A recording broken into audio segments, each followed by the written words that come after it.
He's excited! He got the job, baby! I got them Bucs, baby!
Go away. Shake and bake. Oh, yeah.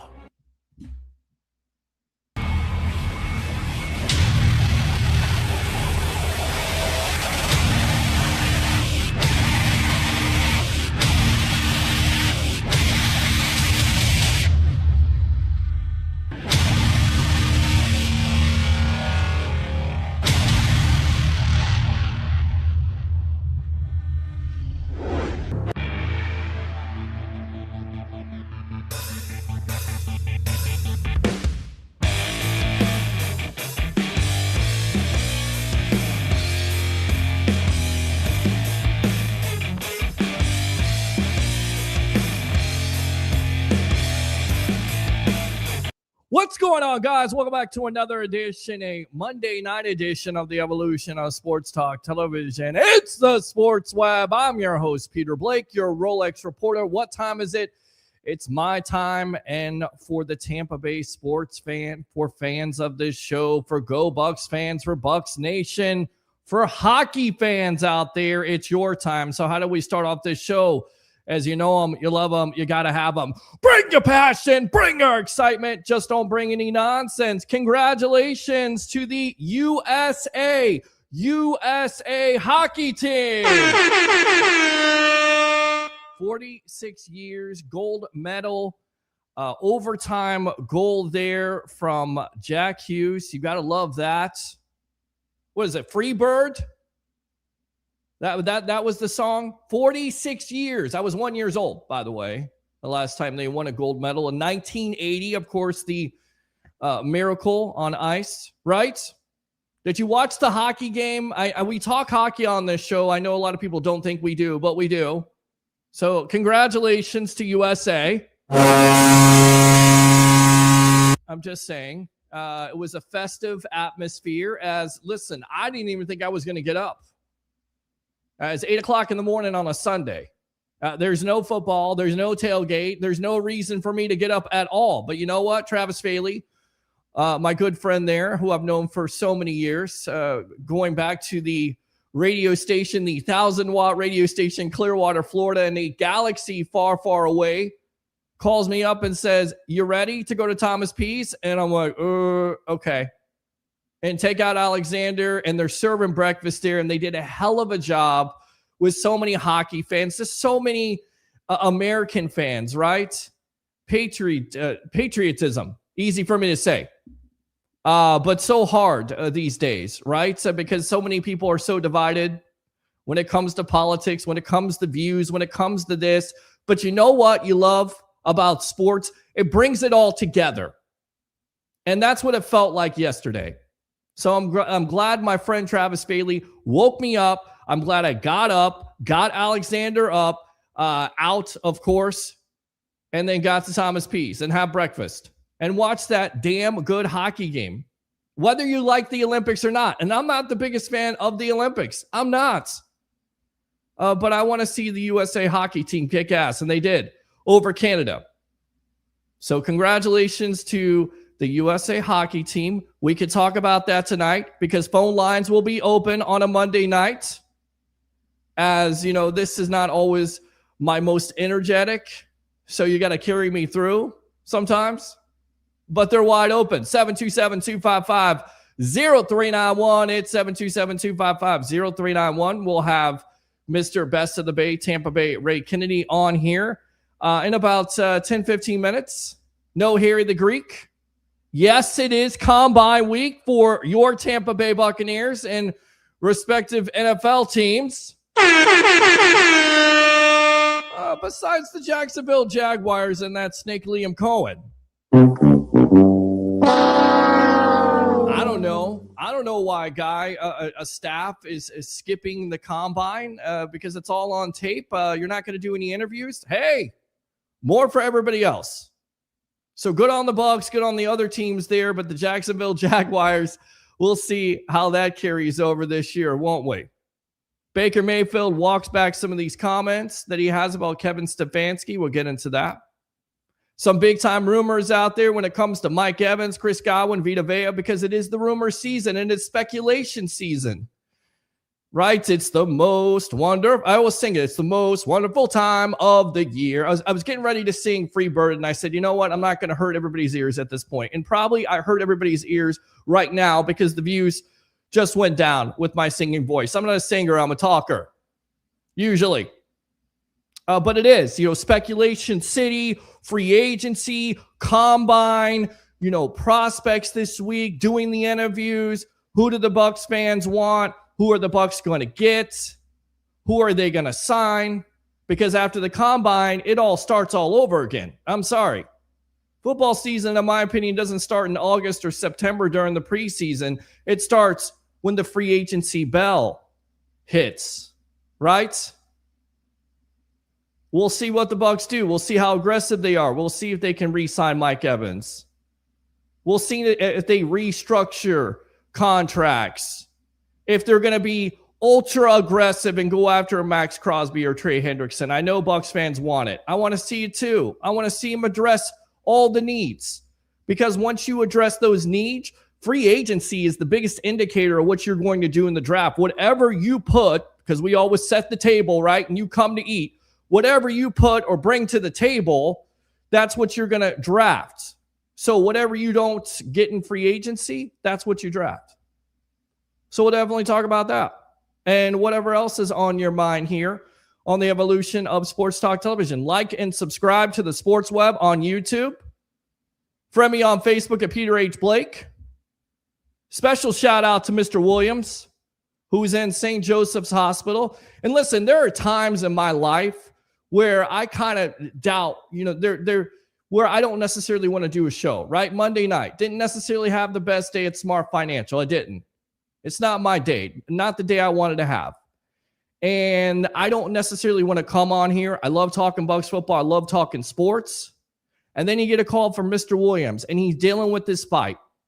And he's sick right now. So prayers out to him. But you know what he said today? You know what, because I always give people something to think about. He gave me something to think about. I'm sitting there. I'm in my Tesla. You know how much I like to brag about that. And I'm in traffic. And I'm upset. And this man right here, he's dealing with the fight. And who knows what it is. Could be the C word. Hopefully it's not. And he's there at St. Joseph's Hospital. And he said, you know what? I'm looking forward to seeing you tonight on the show. I saw what you're doing with Fan Arch. And you get that epiphany. Like, this is what I'm doing. I'm making a difference. So whatever you're going through right now, Mr. Williams and everybody else, I got you. Prayers out to you. Prayers out to everybody. And I hope this show takes your mind off of whatever you're going through in your daily life. Open phone line, 727-255-0391. It's 727-255-0391. Of course, brought to you by Tampa Joe's, 9316 Anderson Road in Tampa. Go and watch the Tampa Bay Lightning, as I believe they're coming back after the Olympic break there on Wednesday. We were looking to have the guys on tonight from We the Thunder. Couldn't get them on. We'll get them on soon. They're coming back. We'll see what they can do. If you want to watch a hockey game, you go there. Baseball season has started. Yes, your Tampa Bay Rays have started their spring training, if you will.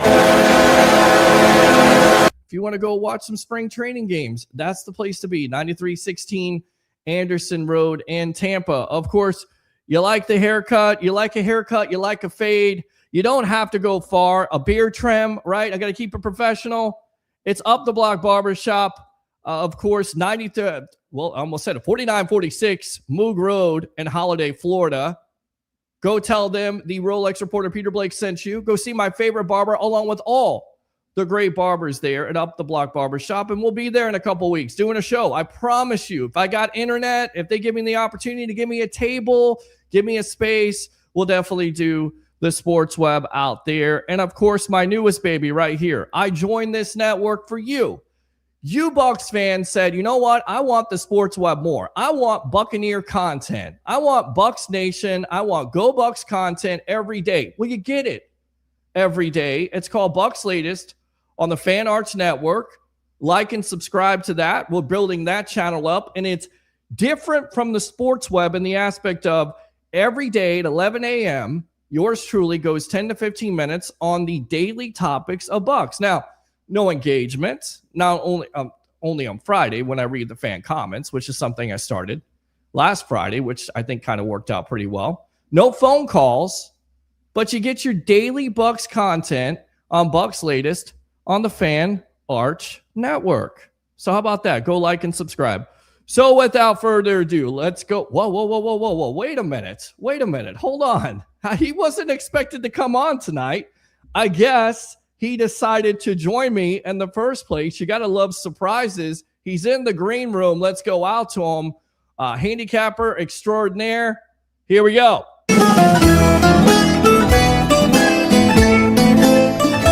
Mr. Harry the Greek, welcome to the evolution of Sports Talk Television. This is a pleasant surprise because I didn't expect you, man, but Yeah, I was just talking about this, how sometimes life is funny and we're all going through things, right? I know you're going through some things. I'm going through things. But listen, we get a chance to do this show on Monday and Wednesday nights and whenever we want to do it to take people's minds off of it, including our own. So it kind of puts things in perspective. And I was talking about our friend, Mr. Williams. And what I love about talking to Mr. Williams is even though he's sick right now, even though he's at St. Joseph's Hospital, and by the way, he still says you owe him wings. So we may have to go down there with some wings. What else is new, right, Peter? How you doing tonight, man? I'm doing great, man. I'm doing great. He said, you know what? You see the look of this kitty? Yes. This is Turbo. Hey, Turbo. Turbo and I were watching that game at 8 o'clock in the morning yesterday when the U.S. Hockey team kicked the shit out of Canada. Yes, that was a nice look. It was a nice yes, look. They gave them an ass whooping. But you know what? Let's be real, because if they played again today, Canada would beat them. They completely outplayed the U.S. team in that game. But hey, Hellebuck. Or am I supposed to say, hey? Hold on. Yes. Hold on. You gotta play defense. That's all I'm gonna say. Well, 47 shots on goal. Right, 41 saves by Hellebuck. I mean, he stood on his head. I don't know how Connor McDavid got the MVP with the type of performance like that. But what I was talking about didn't matter where you were yesterday, because I wasn't thinking. And you texted me. You said thanks for inviting me something, and I'm not going to say it on air. I'll say it, Dick. Thanks for inviting me, Dick. But I didn't know I was going to come out there. Travis Faley dragged me out there, says, we're going to Thomas Pease. Get out there. 46 years in the making. Everybody making this big hoopla. I'm not an Olympic fan, but everybody yesterday seemed like they were together, no matter what it was, what they were dealing with. And that's what I love about sports. What I love about this show in general is that it can bring people together. So, handicapper extraordinaire, Mr. Harry the Great. Let me go out to this guy because we got him on because I had to have a backup plan. I always got a backup plan. He wanted to come on and talk some sports, so let's get him on. Mr. Kennedy! Best of the Bay, Mr. Tampa Bay Ray Kennedy. Welcome to the evolution of Sports Talk Television. The three amigos are back in business here on the evolution of Sports Talk Television on a Monday night. How are you doing, Mr. Tampa Bay Ray Kennedy? What's up, Ray? Hey, brothers. I had an Olympic gold victory Monday, so I'm good. How you guys doing? I'm doing great. I'm doing absolutely great. So let's start it off here. We'll go out to the comments in a moment because I know you guys have lots of comments. So we will definitely read those. We'll also take your phone calls, but let's start out with Baker Mayfield. Kind of walking it back with some of his comments about Stefanski. He was talking to Sports Illustrated. We'll start out with that. There's stuff there, but it's not like it's a beef. We work together anytime you know somebody, you want to beat them, whether it's good or bad relationship. Not a revenge game of a sense of Atlanta, but we lost the division the first time since 4 or 5 years. So any divisional game will be revenge game, I guess. Now, once again, this is a far cry from Mayfield's other comments that he made, a month and a half ago, which a lot of Bucs fans didn't necessarily like. Former quarterback Sean King didn't like. He said, "Failed is quite the reach, pal. Still waiting on the text call from him after I got shipped out like a piece of garbage. Can't wait to see you twice a year, coach." Now, my question out there to Bucs fans, go Bucs Nation, of course, go Bucs fans, webheads, Tampa Bay sports fan alike. Do you like the fact, and I'll throw this out there, do you like Baker Mayfield to stand on business, stand on those first comments? Because it seems like somebody asked him to tone it down. He toned it down. He walked back his comments. I like the Baker Mayfield that stands on business. I like the Baker Mayfield that has that chip on his shoulder because, listen, he's coming into a big year here. He had a bad second half whether he was injured. The numbers went down 13-2 touchdown to interception ratio in the first half of the year. And then it went down to 13-9. So he has an opportunity to not only make some big time money here, but where this offense goes, where Mayfield goes, this offense goes. So Harry, what do you think of these comments? Walking back those comments, would you rather Baker Mayfield stand on business with that chip on his shoulder or walk it back? Once again, welcome to the evolution. I don't have a problem with anything that Baker Mayfield said, Peter, at all. to be honest with you. I mean, but a lot of people are going to be offended by it. And, in regards to some of the other players, who the hell cares?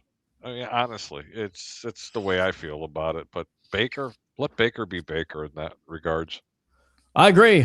Tampa Bay Ray Kennedy. I mean, did you like? We never got your thoughts on this, but did you like him coming out and calling out the coach? And once again, I feel like Baker plays better when he has a chip on his shoulder. When he's, I don't know. It's just, to me, that's how he is. He's always played like that. When he plays with more confidence, that's what you want to see. Him walking it back here, that's the mature Baker. I don't necessarily know if I want to see that. So, Ray, what do you think of the whole situation?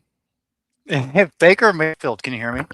I can hear you. Yes, good. If Baker Mayfield doesn't plant that Oklahoma flag at the 50-yard line at Ohio State, if Baker Mayfield's not that's why when you were talking about it and you were talking about on there, Pete, on the intro, I'm like, because it reminds me of the saying, "Oh, you're gonna go die on that hill." And I mean, that's what Baker is. I'm not saying that we don't love Baker for his body of work so far in Tampa Bay, and I'm not saying I didn't love him for his body of work there in Cleveland. And I loved him for his body work in Carolina when Matt Rule was trying to save his ass as he was flipping between Sam Darnold and Baker. And I said back then, I told Johnny Dean, you too, Peter, I said he rushed Baker ahead of Sam Darnold. Sam Darnold had been there the year before, and Baker got in position with that trade with Cleveland. He rushed Baker, screwed them both. And I love the fact that both quarterbacks ended up showing Matt Rule wrong. And here's the thing. It was a lengthy answer, but it's like when you're drinking, they're like, "Oh, well, I didn't mean to say I was drunk when I said it." They say, "Well, when you're drunk, you usually say what you feel." And the first reaction is Baker said he was still waiting for that text, a call, a Christmas card, whatever him and Emily were waiting for from Kevin Stefanski. It never came. So that tells me that there was beef there. So he's walking it back because in today's day and age of media, we got nothing else is running hot. The Olympics are over. Lightning don't report for 2 days. We got to get something. He's walking it back. But yet his first reaction was the real one. And hell yeah, 100%. That's the Baker we know and love. That's the Baker you want leading your Buccaneers. Absolutely. This is the Baker I want right here. Wait up, little boy. Wait up. That's the guy. And I already see a comment here from YouTube. I'm going to go out to it really quick. We'll get back to these comments. But this guy, not a Baker Mayfield fan. If he plays bad, y'all just say he was hurt. Well, he was hurt. I mean, that's been documented. He had multiple injuries to his shoulders, to his oblique, to his knee. So listen, I get it. You're not the biggest Baker Mayfield fan. You want to go into the cycle of having a rookie quarterback, not being able to develop.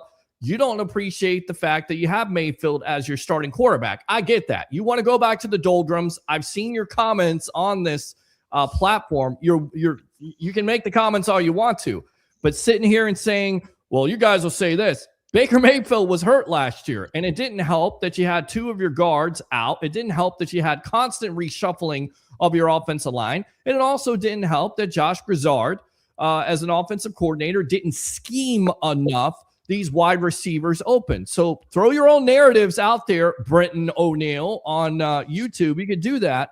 But the fact of the matter is, entitled to have his opinion. Right. Baker Mayfield was hurt. I'm not the biggest Baker Mayfield fan either. Right. But I'm not making an excuse that the guy was hurt.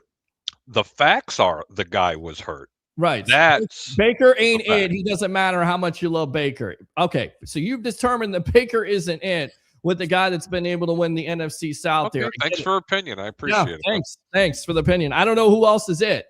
Tell me who else is it.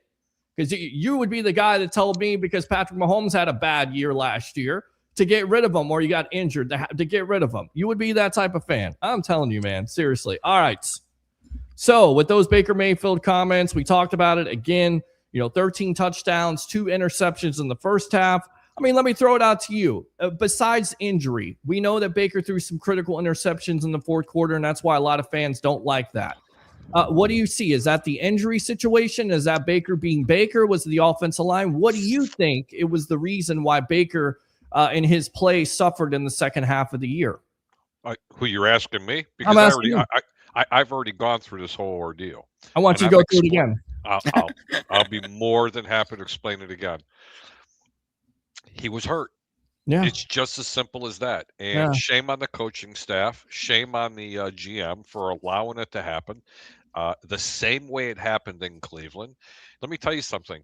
In Game 8, week 8 or week 9, if I'm not mistaken, I had noticed that he had a hard time throwing to his left. He was dirting a lot of balls. Even when Ray and I were talking about it over a beer out front.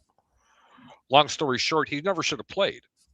But everybody wants to pound their chest and go, oh, my God, he's such a gamer because he's going to go out there. No, it was foolish.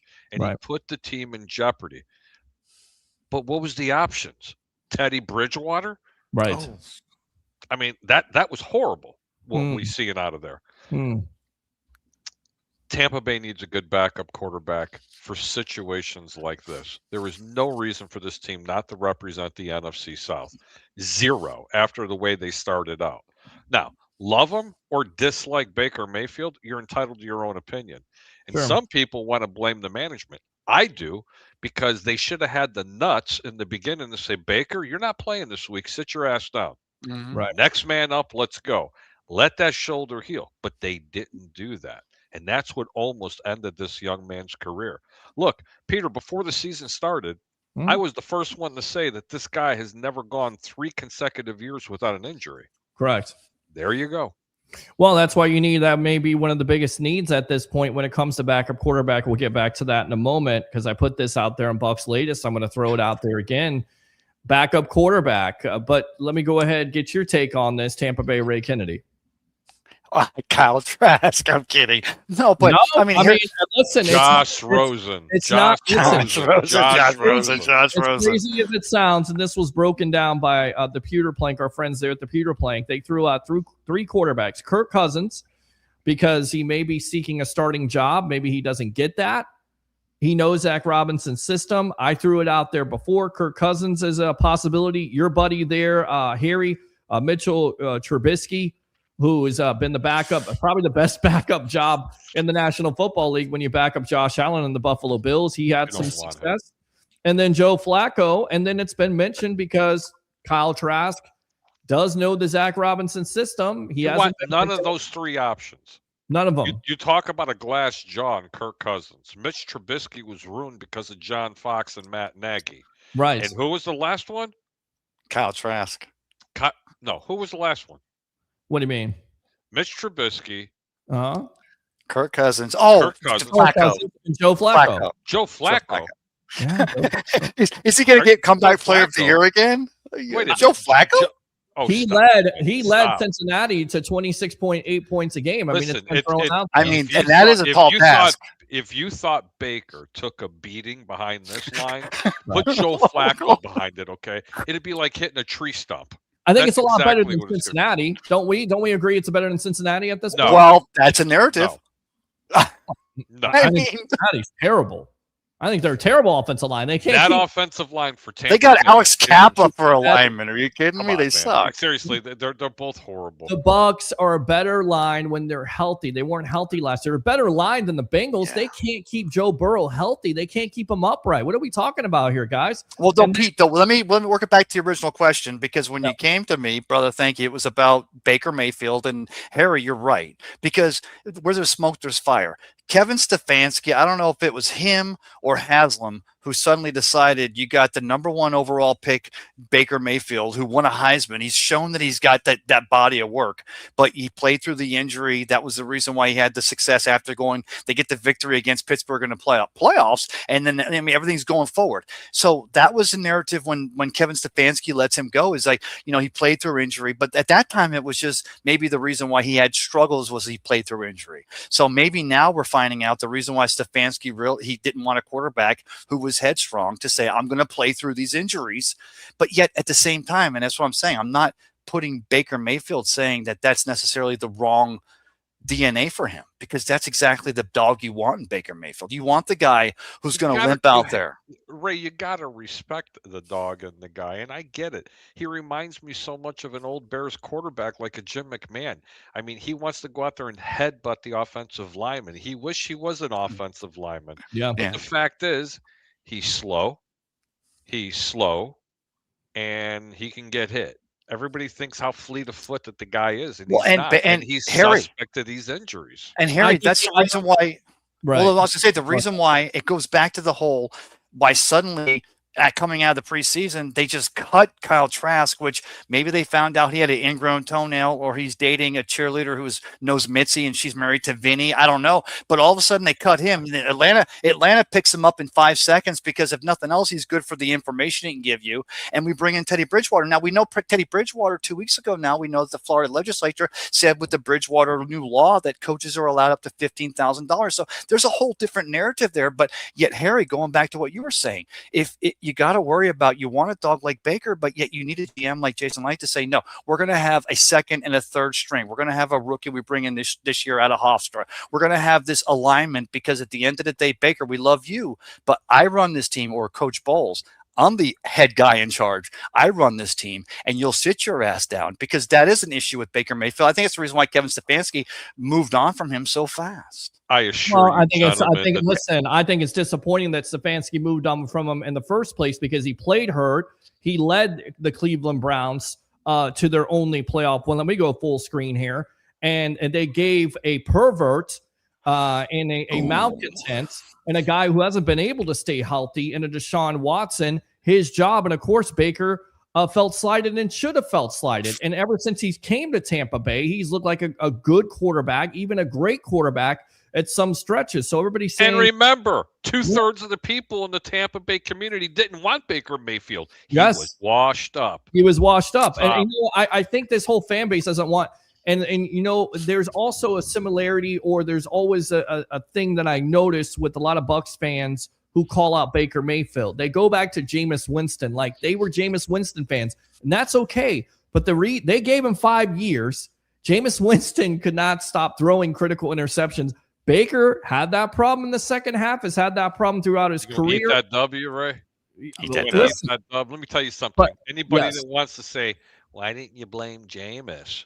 Right. No, Jameis was part of an elite club, buddy. No one's ever done. It's called the 30-30 Club. Are you proud of that? Club.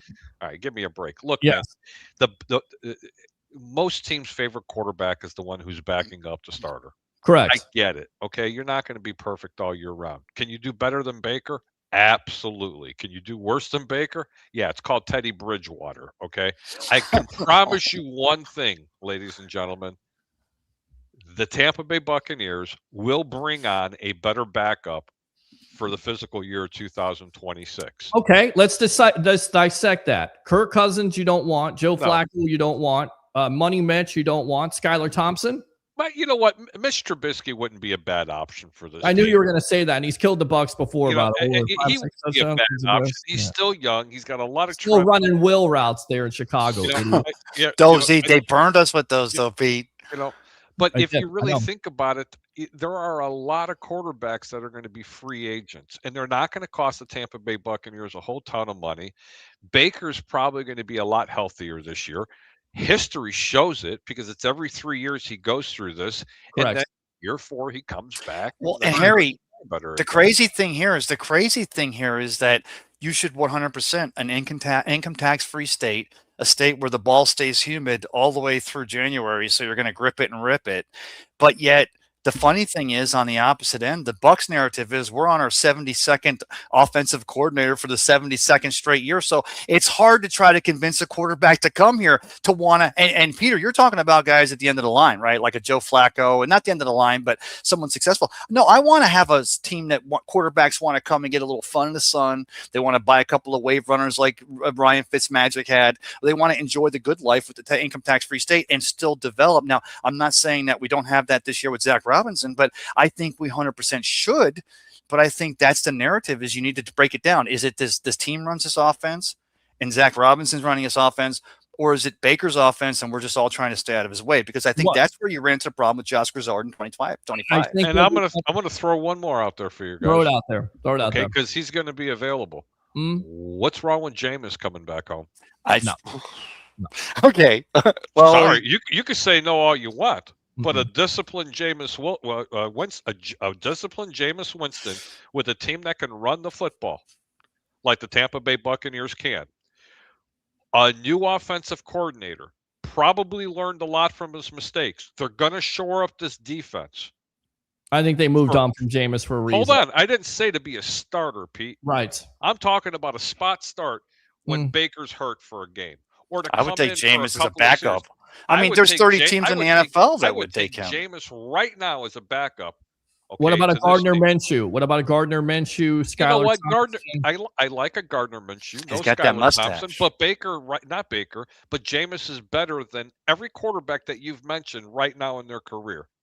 The problem is with Jameis is he most likely will still seek a starting job. On top of it, there's a reason why they got rid of him in the first place. But he hasn't received that though, Peter. Yeah, I don't see them bringing him back. I think there's too much there. I will say maybe Kyle Trask. I'm not saying they would either. Okay, To answer your question, Ray, too, I seen Kyle Trask in the training camp. Nothing to write home about. But you were saying that. You were saying that your coverage was spot on. I mean, you were saying that. Now, Bridgewater, I'll throw this out there. You keep the guy that you got, right? Bridgewater will now have that offseason to focus. He won't be getting off the couch or coaching high school football.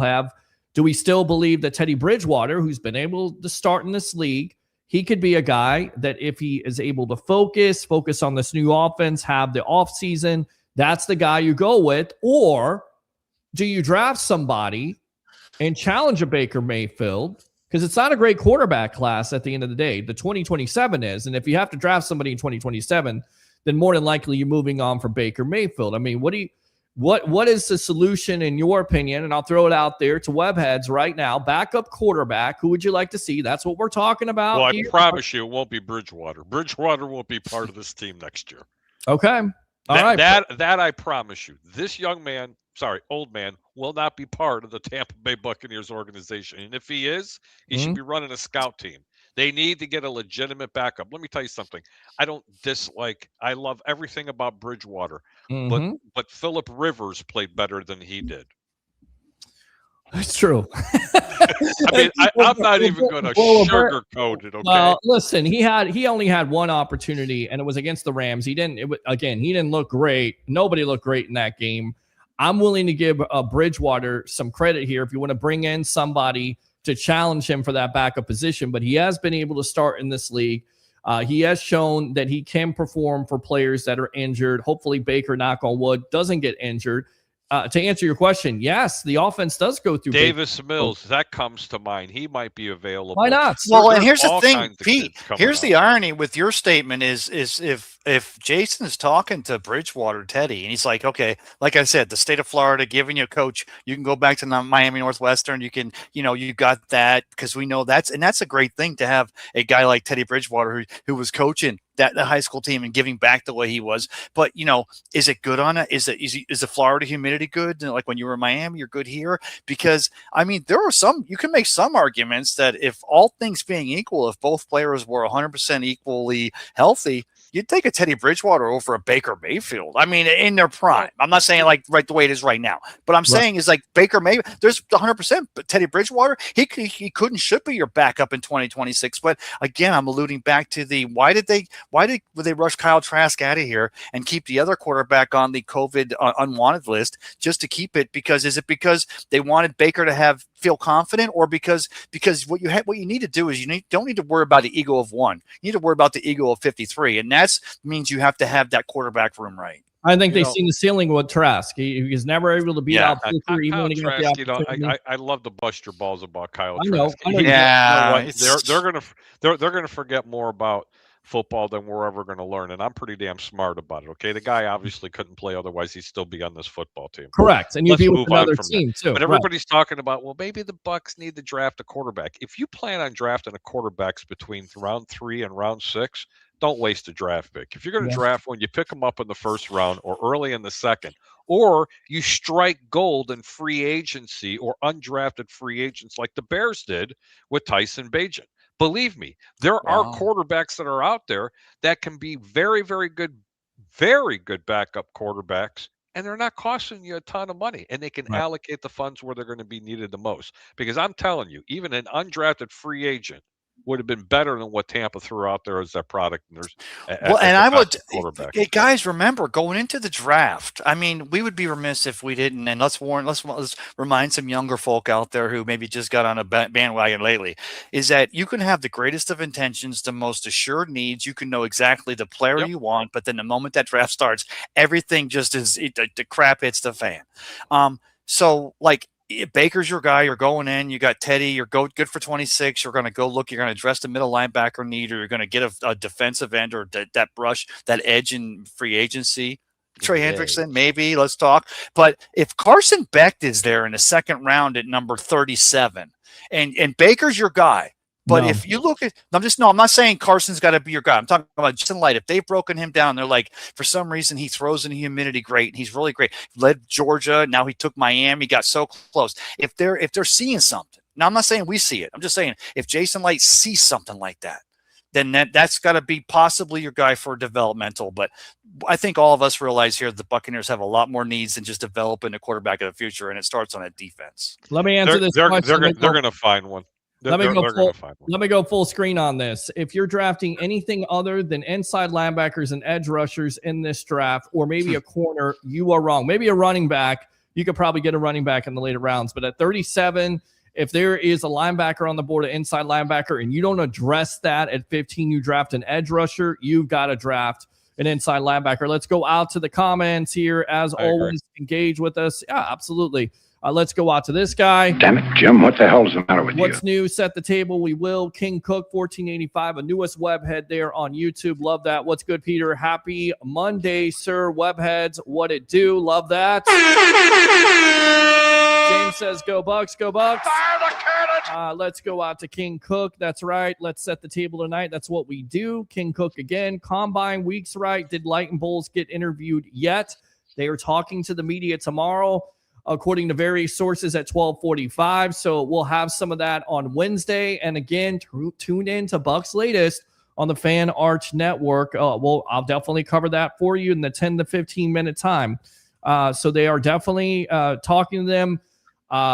Defensive linemen and linebackers are working out on Thursday and I believe Friday. Also, Thursday and Friday are the days that Bucs fans should be watching to see who drops. Sonny Styles, linebacker. CJ Allen, linebacker. Cassius Howe from Texas A&M, edge rusher there. Keldrick Folk from Auburn. That's another player. There's plenty of guys that Bucs fans need to watch, and that's on Thursday and Friday on the NFL Network right there. Tim says, I'm freezing. Good evening, Peter. Good evening to you. Oh, yeah. And again, James says, off-season in full effect. It is. 21 Parish right there. Love it. 21 Savage, 21 Parish there in California. Love it. What's up, PB? Great day to be an American. That it is. Eric Moreno, Mike Evans will be back with the Bucs. There's some rumors out there. We'll get to those in a moment. Pete, let me ask you this real quick. Stop right there on Eric's comment. So, like the Mike Evans thing is, we're all just wondering, and Mike's telling his agent, "Look, just let people know I'm looking, but I'm listening." And then we're hearing now today. I'm hearing on the Dan Silio show today, and maybe this isn't true, but I'm hearing now that the Buccaneers are welcoming Levante back for his 15th year. Should he want?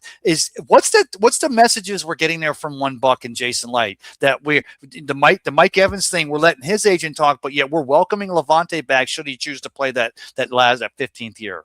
All right, let me go full screen on this because let me answer these questions. Exactly. They're definitely welcoming him back, Levante David, if he wants to come back. He talked about this in Up and Adams a couple weeks ago where he said the ball's in his court, and everybody assumed with Levante David and when they beat the Panthers at that press conference taking 15 to 20 minutes, he was done. But I can tell you right now, gentlemen, from all these comments, and he's done the podcast thing, he certainly seems like he has a bad taste in his mouth. Whether he's the same Levante David as he was 5 years ago, of course, Father Time is undefeated.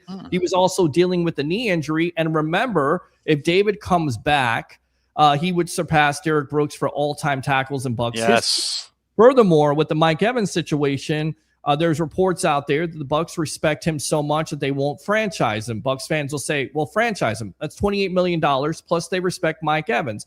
So I think Jason Light and the organization feel like they can get a deal done. If they can't get a deal done, then they will take their chances with other teams like the San Francisco 49ers, the Buffalo Bills, the Chargers are in that mix. That was the big-time rumor today. Well, let me ask you this, Pete. 100%, 100% being the entire spectrum. Mike Evans is not going to get franchised, but the fact that Mike is slow getting that next contract, whatever he may require for this year, is it more or less because the Bucs are trying to decide his exact value toward the team for 2026, or because they want to keep that extra 10 to 20, $30 million open because they want to address that edge rush in a like trade or a free agent signing? Which do you think it is? Is it either or is it 50-50?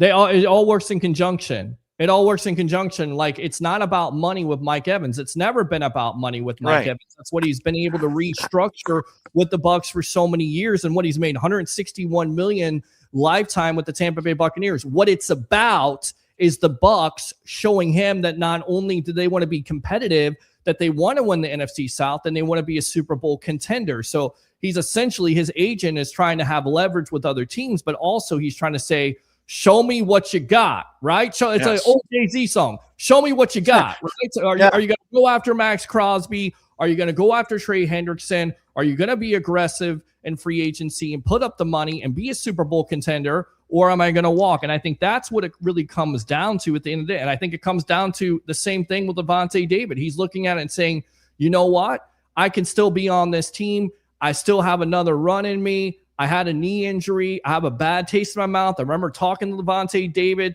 a year ago at this time. And by the way, we'll be back at the Expo there talking to plenty of guests here on the Evolution of Sports Talk Television. And he knows he's a Hall of Famer.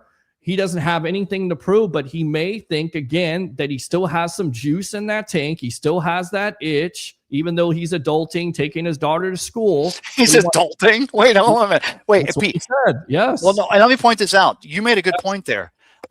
Fact that Jason Light is letting Mike Evans and his agent do their thing, and the fact that we've extended that invitation to Lavonte, because obviously, and one thing you and I and Harry, we've talked about this, we would like to think that the future of the linebacker, the Mike linebacker for your Buccaneers, would hopefully learn from a Lavonte. It'd be great to have him as 1 year in the trenches with him, but as a coach. Well, but I mean, let me finish. But it points to the fact that Buccaneers fans, we've got the best GM in the league, because we're not jumping out there running our mouth up to try to keep Mike's price down, and we're not running out there to try to hurry Lavonte and make a decision. We're just basically saying, Mike, do your thing, Lavonte, do your thing, and that's what Jason Light does. It's a mutual respect between both parties. Jason Light drafted him. He's the first pick. First pick in Jason Light's career was Mike Evans out of Texas A&M. All right, he knocked it out of the park. And then, a couple years ago, he could have went to Kansas City for more money. He could have went to the Houston Texans for more money. And Lavonte was Greg Schiano's guy, so that's got to hurt. I'm kidding. The point is this, okay? If it was all about money, then Mike would have been gone a long time ago. You listen to Mike when he talks at press conferences. He sounds like a Rondé Barber. He sounds like a Derek Brooks, like he wants to stay with one organization for the duration of his career. So what's changed? I'm telling you what's changed. Show me what you got, okay, Bucs? Can you be aggressive? Can you go after Max Crosby? Can you go after Trey Hendrickson? Can you make the moves that put you over the top or make you feel like a Super Bowl contender again? Because that's the only thing that's changed. You know what it is? It's a bad taste in everybody's mouth when you start out 6-2. But Pete, by that argument, we need to wait to see what Mike's going to be asking for that team-friendly deal to stay here for his 13th year. Because if by that very notion, we need Mike to poop or get off the pot first, because then we know what we have to work with to get him the help he needs. Well, you're not going to know anything with Mike Evans until later on. He's so classy. They're going to sit down and talk. They're going to definitely sit down and talk. And they probably already had conversations at this point, people making a big deal. But the rumor was today from Jason Law come forward that the 49ers would be interested. Of course, the 49ers are going to be interested. There's 30 other teams that are interested. I mean, the Patriots would be interested. They got Stephon Diggs. He has, more baby mamas than he had touchdowns last year. And probably guys spending more Thanksgivings than John Madden and turduckins. Listen, you need a number one wide receiver. Anybody thinks Mike Evans is 32 years old and he's washed up. He still has juice in the tank, and he still showed that in the second half of the year, especially versus the Atlanta Falcons. So, of course, this team really struggled with Mike Evans out of it. Was so obvious. But I think that goes back to the whole Josh Grizzard.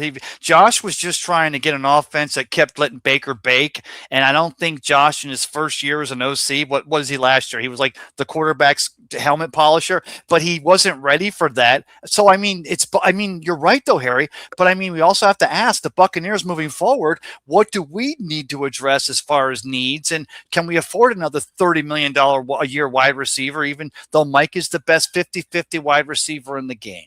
He's not going to be $30 million. I don't think he's going to be 30. No, but whatever he's asking, we have to decide, is it going to be behoove us to keep him or to sign to try to get him?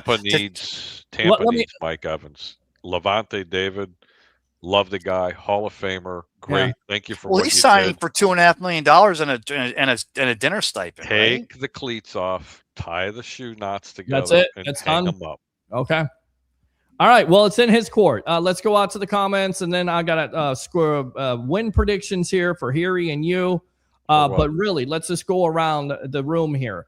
Do we think this is about money, Harry, or do we think this is about the Bucs showing him what they got when it comes to being not only a divisional contender but also a Super Bowl contender? And you're referencing who? Referencing who? Mike Evans. Mike Evans. Yeah. Is it about money or is it about the fact of the Bucs being a contender? Everybody can say it's not about money. It's always about money. Let me be clear. Everything you do in life is going to be about money.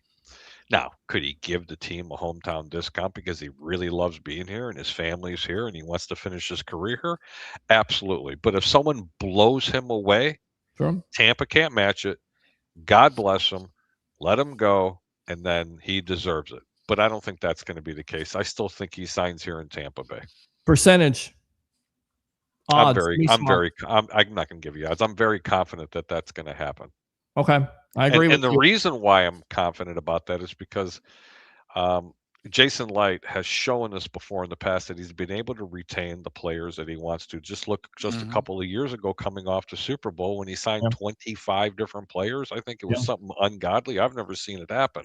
Correct. But there are some players in this team I really wouldn't mind, the door hitting them on the ass on the way out. All right, Tampa Bay, Ray Kennedy. Is it about money or is it about the Bucs once again showing them what they got when it comes to being a contender this year? Which one is it more? Is it money or contender? Well, I'm going to go ahead and agree with Harry. There's 100% of me that would love to see Mike Evans with Dak Prescott and CeeDee Lamb. What? Because they can't. Well, I'm just saying because they can't resign Pickett. And if the Buccaneers are moving, what I'm saying though is that there's a part of me that would love to see him with the Cowboys and run at a Super Bowl. There's a part of me that would love to see him with Josh Allen in Buffalo and get that Super Bowl. But that's the part of me that realizes that Jason Light knew. This is the problem, though. Everybody's like, I want to see him win a Super Bowl. He did already. It's not like he. I heard that already. I just wanted to hear the rest of what he had to say here. If you tell him he won 2 Super Bowls with 2 different teams, that locks you don't need Ira Kaufman. You can get whoever else he wins the Super Bowl with. I'm not saying I don't want Mike to be here for our 3rd Super Bowl in 2026. I'm saying that I'm of the fact that if it's a business, you guys, we can't do shows. We can't listen to the pundits on ESPN or to Stephen S. Smith or whoever. We can't hear everyone say it's a business because it is a business. So if Jason Light decides that we need to spend $25, $30, $40 million to get a free agent on the edge because Shaquille Barrett, when we had him, we were winning Super Bowls and we didn't have anything with last year with Jason Pierre-Paul and whoever else we had there. If they decide that we can't do $30 million for a great wide receiver and Mike goes to win a Super Bowl with another team, I don't hate that team or him for that. I don't hate Mike Evans. I don't hate Mike Evans if he wins a Super Bowl with the Carolina Panthers. I hate the fact that he beat us to get there. But my point is that as much as I want to see him doing that, I think that if Mike Evans, I think he wants to finish a Buccaneer. So I think that the way this is playing out is the way it's supposed to. I think Jason Light tells Mike Evans' agent, let the world know you're looking. And Jason Light keeps his mouth shut because that's respectful. But then at the end of the day, Mike comes back and says, look, I'm going to finish and that's the narrative you played. Mike came back because he loves it. And Mike does, and Pete, let me finish. Mike realizes that there's still a chance with this NFC team, this Buccaneers team, that you should be trying for a Lombardi in 2026. So he knows he's not just giving up a hometown discount to finish his 13th year as a Buck. He's doing it because he knows there's still a chance to run for that Lombardi here. All right, good stuff, Tampa Bay. Ray Kennedy. Sorry about interrupting you there. No, you didn't interrupt me. I interrupted you. So first things first, there was a moment in the game. 7 guys on the ice. Rep was scared to call a penalty. You said USA kicked Canada's ass. That is so funny. Canada had 41 shots on goal and only put 1 in. So, all right. I got to finish this. Hold on. Mike. Yes, go ahead. Go ahead. I love Mike too. Mike, listen. I love hockey just like you do. You watched that whole game. You're right. It was prettier. Yeah. Yeah, it was like 47 shots to 27. Mhm. Mike, what do we always preach, buddy? Defense wins everything. Oh, Yes. The end. Right. Okay. Now, was it prettier for what Canada did? Yeah. I don't want to hear about shoulda, coulda, woulda. The gold is here. It's not up there this time. No. Let's borrow it at least for the next 4 years. I mean, is Right. that hey, Harry, rebuttal. is that too much to ask? Hey, rebuttal, Pete. Rebuttal. Yes. And I love Mike. He's my guy. But then after that ass kicking, we took him to 4 Nations, and you guys won that, and that was awesome. And I give you guys that. You guys got your ass kicked. We got our first Olympic gold in 46 years, and the last time was Michael Ruzioni and the Miracle on Ice. So we're celebrating this. Don't even try to bring me down, even though I love you, because you're the only Minnesota Bucs fan that I know, and you're also a great guy, a great dad, and a good person. But hey, we got the gold. And so he deal beat with that. cancer. We love him. He's close to Regina. But you guys are clueless in hockey. That's not nice. That's to not say. true. I'll tell you what. I'm really glad that we're not a hockey show, but we did beat y'all's ass, and it was just. We're clueless on hockey because we talk Tampa Bay Lightning here, and the men and the ladies. The men and the ladies. Okay, so let's just get that straight. Oh, wait a minute. The ladies won too. They beat Canada in overtime too. Yeah. No, stop it. Yes. I know, right? How about that? Seriously, there are things in life that are more important. I mean. Yes, right here. Here's one. 21 Parish right there. Prayers to you, Mr. Williams. Absolutely. That's our guy right there. Mr. Williams who calls in. We love him. We joke around with him. We love you, Mike. He's dealing with this battle. Everybody's dealing with their things. I just hope this show takes your mind off of it. You don't take it too seriously. Thank you, PB. Absolutely. Kash Patel, the FBI boss, is in the U.S. locker room. Good luck. I don't think he made a fool out of himself. I think everybody's happy. Just read my comment. That's all. Right. Yeah. Just read my comment after all that. Right. Full of himself. That's a foolish statement. He was celebrating. And the president of the United States. What was he celebrating, Ray? What was it? Wait, what are we talking about here? We're talking about Kash Patel. I guess he made a fool of himself. I said he was celebrating with the team. What was he celebrating, Ray? Winning the Olympic gold. But wait, I saw some of that. And let me tell you guys, I mean, here's the thing. In this day and age, we have to ask ourselves, is what I'm seeing or hearing right now, is this AI? Is this real? But trust me, whether it's Ronald Reagan and Nancy taking the Super Bowl victory call, it was. I mean, if that wasn't, was it not real? That I heard President Trump talking to the men's Olympic team after they won the gold. And I mean, the thing is, I had to answer this question last week on my show. People were like, well, you heard when they got to Italy, somebody was giving a USA grief. I'm like, yo, don't forget the people that pay billions, and I mean multi-billions of dollars to host these Olympics. It is politics on the world stage, which USA, you don't even understand yet, although you do now because it seems like hockey's coming around and we got hold on. Hey, 3 Republicans talking hockey. First off, this guy's a liberal. He's almost he's almost a libtard. Leave it alone. Yes, okay, man, stop. Leave the politics out. And I'm not going to finish my diatribe, but I'm going to. How dare you? Hold on. Who are you to even talk about political things being up there in Canada? You have not the furthest clue of what's going on, okay? Nothing. Zero clue on what's happening in this country. Yeah. Keep that. That's not nice, Mike. And what is that? And honestly, what does that have to do with winning a hockey gold? I don't know. But this Republican, I didn't know I was a Republican. By the way, Mike, don't tell anybody. I'm an independent, okay? What's up, Greek? Says Parrish. He got the MVP for the whole tournament, not the game. McDavid. Okay.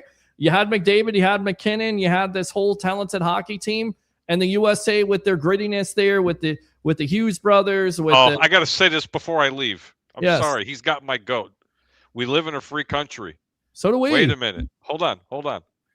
We're the original free country, number 1. And number 2, Mike, wait a minute. At least my country doesn't have to tell me I got to pay 50% income taxes. But I know everything's better up there in Canada. Mike's in Minnesota, though. In Minnesota. No, buddy. Mike lives close to Regina. He's in Canada. He's north of Minnesota. All right, we'll read the rest of these comments. Yeah, you didn't know that? Yeah. No, for real. You didn't know that? Our buddy D. Roche, seriously, he's up in Canada. He lives. He's not too. I think he's pretty far away from Andrew Faubert. But Andrew, you saw him yesterday. He posted like right at when they dropped the final puck. He's like, "Yo, it's time for Canada to kick some F&A," and I'm like, "Whoa, and you know hold what? on a minute. All Wait, what happened here?" All my Canadian friends actually congratulated me. Yes. Except the crybabies that are going to go out there going, "Well, they took it." Well, though, Harry, let's be honest. Let's be honest. To tell people out there, the reason why those Canadian people love you is because they rely on you to get the best tires on those cars to get their asses safe back to Canada. So, I mean, you are 100%. You're automatically in there. You're automatically in their Christmas card list. All right, three amigos right there. Love that parish. What's good, Harry? What's good, Tampa Bay? Ray Kennedy, me, Sador. Hockey. Republicans. I mean, I didn't know I gave out my political affiliation. I'm an independent. He's a liberal. I don't know what you are. Nobody knows who I am. Wait, who'd you call the liberal? Well, you called me the liberal. Yes. I just support. Fair enough. I'll take that. I think you're a liberal, right? I think it's my so first. cool. I mean, I was a Republican in high school. Listen, I think it's so cool that the president. So was I. Did you know that? I was calls a sports team. I know they've done it in the past, but I think it's so cool for him to call, whether you like Donald Trump or not. That was the best part, Pete. That's what I was so mad about because I'm like, guess what? You just mentioned Donald Trump. Yeah, he's my president. Right. He's mine too. no matter what anybody says, he's my president. I mean, no matter how, and that's coming from that's coming from three different parties. And the thing is that you got to respect the office. And he likes as hockey well too. As the person who chooses to take that challenge on. Right, exactly. All right, let's go. Three Musketeers are the three. Gentlemen and Ray, how are you guys doing? Popping in to say hi from the future home of the Bears. What about that, Harry? What do I think about that? Hold on, keep that thought because I know you got some response. Let's go out to this guy. Damn it, Jim! What the hell? Jim. No, but Harry, hold on. Today? Three Stooges or Three Musketeers? I don't know, man. Who knows at this point? This show is crazy. According to some people, hang on, is it after 10? It is after 10. It's three men and a little lady. We're the three assholes tonight. What do you need? All right, well, you know Canada's hot, boy, because they lost that daggone gold medal. But I mean, when's the last time? Let me go ahead. Let me dig in here a little bit. Let me dig into that scab just a little bit, right? When's the last time Canada won a Stanley Cup? Let me know, Mike. Let me know in the comments. All right, there you go. No. You want to be petty? You want to call us assholes? I'm cool with that. Good. When's the last time Canada won a Stanley Cup? Don't tell me they invented the game. Don't tell me they have the greatest players. Listen, when's the last time? How about the last time they won a World Series? Or the last time they won a Lombardi? If Canada played the USA team today, the outcome would be different. But they don't play today because that's it. USA beat you yesterday. Now you got to wait 4 more years. Right. That's a good point though, Harry, because you guys, we watched that same game. We have a feeling that Canada should have won that game 7 out of 10 times. But the fact is they Boudreau and that team Chuck and even just they hung in there. Hang on, I got something caught. I'm choking. Here, oh yeah. Well, that's the Toronto Maple Leafs always choking, or that's that team with all the talent that they had, and McKinnon and McDavid choking. That's what that is, because Canada thought they were just going to run away with it. And John Cooper, who's this John Cooper? This guy, I'm not afraid of this guy. He's back in Tampa. We love John. We love John Cooper. I laughed my ass off, and people are like, "Don't you feel bad for Coop?" I'm like, "Hell no!" That lawyer guy. No, we love Cooper as the coach of the Tampa Bay Lightning. The he is the best. Yes, absolutely. I don't even know. Hey guys, let me give it to you right now. Crosby was playing, or Connor Bedard was allowed to play. It would have been different. Here's the thing: I may not know hockey, but I definitely know that a lot of hockey teams in Canada choke, namely the Toronto Maple Leafs. And I know. Wait a minute. Cup. So no, and let me ask you, who's our caller? Who's the caller on the line? Jim, let's go out to Jim. Wait, Jim. I want to ask Jim, Harry, and Pete. This is how much I have for John Cooper. John Cooper was coach of Team Canada. Who was the coach for Team USA that won the gold? Mike Sullivan. Damn you, Peter. Go ahead. I'm sorry, Jim. Jim knew too. I'm such an idiot. Go ahead, Jim. No, Jim just heard me. What's on your mind, Jim? Hey man, I want to really talk about the draft. Well, talk about it. Let's talk about it, brother. Get our defense built up because we talking about Defense won championships, and I'm a defensive guy too. So yeah, they also win hockey games. That's right, they do, and they did yesterday. Who won the Super Bowl last year? The best defense in the league. The Seattle Seahawks. You're absolutely correct. Good stuff. Yes. So who won the World Series? The best pitching in the league. The best pitching and defense. Be the LA That's Dodgers. true. Who's the defensive player? They got Mookie Betts in the outfield. Well, the NBA's out there. Canada can have that if they want.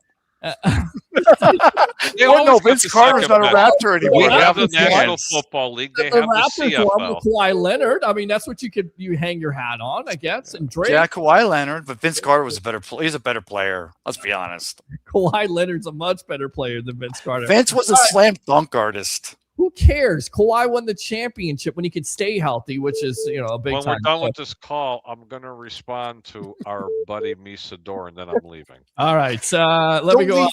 Jim, go ahead. Oh, yeah. All right, Three Stooges. I'm trying to Three we talk about the Stooges. draft. Let's pick up defense on the draft mostly, and then we get maybe a offensive lineman. What y'all thinking? No, I mean, I think, again, it's either, you draft an edge rusher at 15. Again, it all determines on what you're going to do in free agency. And Roger, quick call, and I'll give you a call back in just a moment. Let me make my point here. It depends on what you do in free agency. If you make a trade for Max Crosby, which is some of the rumors that we'll get into in just a moment. I know, Harry, you got to go, and Roger just keeps on calling. So stand by. Hold on. Roger, please hold the line. Let me finish my point, and I'll come out to you, okay? I'm holding. Oh, geez. Okay, great. Awesome. Way to listen. You don't listen. There you go. Easy, Pete. Make your All point. right. All right. So Trey Hendrickson, Max Crosby, whatever you do in free agency, then that's what whatever you address in free agency, that's what you're going to do in the draft. So if you go out and you address edge, if you go out and address linebacker, then you don't pigeonhole yourself at that point. If you don't, then you know what you're going to draft. If you draft a Sonny Styles at 15 as an inside linebacker, that's a move. You may have to trade up. Hopefully he runs a slow 40 and has a bad combine so he can drop there at 15. Well, Pete, let me ask you this, though. Jason Light's body of work so far is Joshua and Shayanka. That was a miss and a swing and a miss. And then Logan Hall, Sac Avenue out of Houston. Maybe a swing and a miss. We have one more year. So do you trust Jason Light to draft your guy, or do we go back to the well and hope that he finds a Shaq Barrett as a free agent to come in here and give you that edge rush? I mean, that's what I think we're asking is Jason Light going to be able to, we know he drafted Mike Evans. He found Vita Vea. We know he found Ali Marpet. Is he the guy to find that next edge? It's a great point. Chris Braswell also called, and he wanted to know what he's been able to do in his career for the Bucs in his short career, which is to have sacks, being a second pick, so it hasn't worked. So this is why I say you have to go out there and get a veteran in free agency, whether it's a Trey Hendrickson or a Max Crosby. You have to make a big swing because you haven't been able to do that in the draft. Although it doesn't stop you from doing it. You can always double dip there. I'm just saying, listen, if you address the edge need and free agency, for me, inside linebacker is the biggest need at that point. Unless there is no inside linebacker on the board, then you go after a young edge rusher. You try to, once again, groom him to be the eventual starter with that veteran that you're going to get. Or find a Hassan Reddick. But don't forget, the cost of that edge rusher in free agency is going to be the cost that makes you have to decide. You have to decide between Mike Evans and that edge, because you can't have both. Listen, I let those guys do that stuff over there. They're able to make that work. Everybody says you can't do this, you can't do that, and here he made the point tonight. Jason Light, Mike Greenberg, those guys are wizards over there. Okay, I wish they could handle my checkbook with the way I handle mine and my savings. They know what they're doing. They know how to create cap. They know how to do different contracts and make things work. So I leave that up to them. If they want to sign Mike Evans, they'll sign Mike Evans. If they want to let him leave, then they'll move on. But I think they'll definitely restructure Tristan Wirfs and Antoine Winfield Jr. and some other contracts to free up. Give Baker a new contract too. Is Baker a guy? Give him that. You save $21 million if you do that. Let me go out to Jim, finish up here, Jim, and then we'll get you out of here, man. We appreciate it. Hopefully Jason Light will make people like Harry the Greek proud. I want to see what his comment was on this off-season draft and stuff and free agency. Well, it hasn't started yet, but it's definitely a big year for Jason Light. Well, whether you like it or not, whether you're a Jason Light fan or not, he's definitely feeling the pressure. I think he's going to feel the pressure here. to make this team right. And of course, Todd Bowles is definitely on the hot seat. Jim, appreciate the call. Use the second one if you want to, my friend. All right. Jim, thanks for calling in, bud. All right. I got a feeling I know what this guy wants to talk about. So I know Harry's going to talk about it with him. So let's go ahead and go out to him. Acknowledge me. Let's go out to Roger Shue. Welcome to the Evolution. You're on with yours truly, along with Best of the Bays, Tampa Bay, Ray Kennedy, and of course, Mr. Handicapper Extraordinaire, Harry the Greek. What's on your mind? Well, first of all, great show to Three Amigos. Thank you. Appreciate that. Okay, something we don't talk about a lot on the sports. There'll be a breaking news in the boxing world. I heard this. This is a joke. No, this Money is Mayweather versus Manny Pacquiao, Part 2, September 19th. I heard this. 10 to 15 years too late. What are we doing, Bob? Right?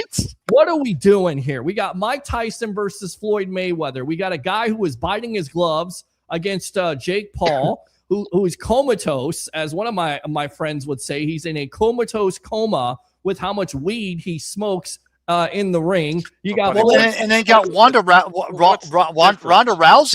Well, Ronda Rousey now is going to fight an MMA fight versus the girl. But guys, they should have done this 20 years ago. We watched it in football this year. We've seen Joe Flacco play, and we've seen Teddy Bridgewater play. Oh, Harry's got a point. That one guy is nearly 60 years old and can't move anymore, and the other guy supposedly has all this money, and he puts on the most boring fights. How old is Manny? Manny's 37. No, he's older than that, isn't he? Pacquiao, 42. Mayweather never has any good fights. Mayweather's 102. It's awful. They're awful fights. So this is 10 to 15 years too late. Pacquiao probably beat his ass, wouldn't he? Pacquiao's got a faster inside game. Do we care about this? Do we care about this boxing? I mean, we're talking about it right now. I mean, you don't want to talk about college baseball, do you? Oh, please. Please save me. Here's what TJ has to say. Go away. There you go. All right. What else, Roger? Go away. Baseball season, baby. I know it's baseball season. What's on your mind besides baseball season? Wait, is Roger a Cubs or a White Sox guy? He's a Cubs fan. Harry loves it. No, yes, Roger, you're a Cubs fan. Are you going to be down at Ferg's for the opening for the for April 7th? Is that opening week? That game opening day? Yes. Bro, come talk to me. They're setting up a whole Wrigleyville on the east side of Ferg's out in the parking lot there. So you're going to have WDAE out in the parking lot. You'll have the Tampa St. Pete Sports Connection. They're going to be in Wrigleyville. And I already told Mike Rickard, the only way I'm into this is I can bring all my Rays fans.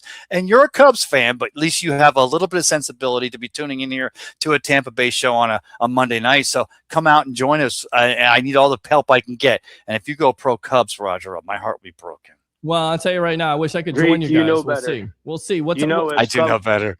It's gonna be pro Cubs. What day? But Jim, hey, Joe Madden's going to be there, so I'll get you. I'll let you meet Joe Madden. Come talk to me, Roger. There you go, Joe Madden, a manager that the Rays let the Cubs get, and of course the Cubs exercised the curse in 2016. Again, thank you, Joe Madden. Too bad you couldn't do it with the Rays. Well, there you go. Oh, shut up, Roger. All right, Roger. What else? That was it, guys. Just have a great night. Keep up the great work. Awesome show as always. Thank you. So, Greek, real quick, who do you put your money on, Pacquiao or Mayweather? I'll take Pacquiao.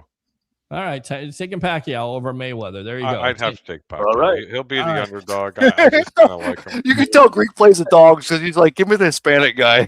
Of course, he's going to go with the.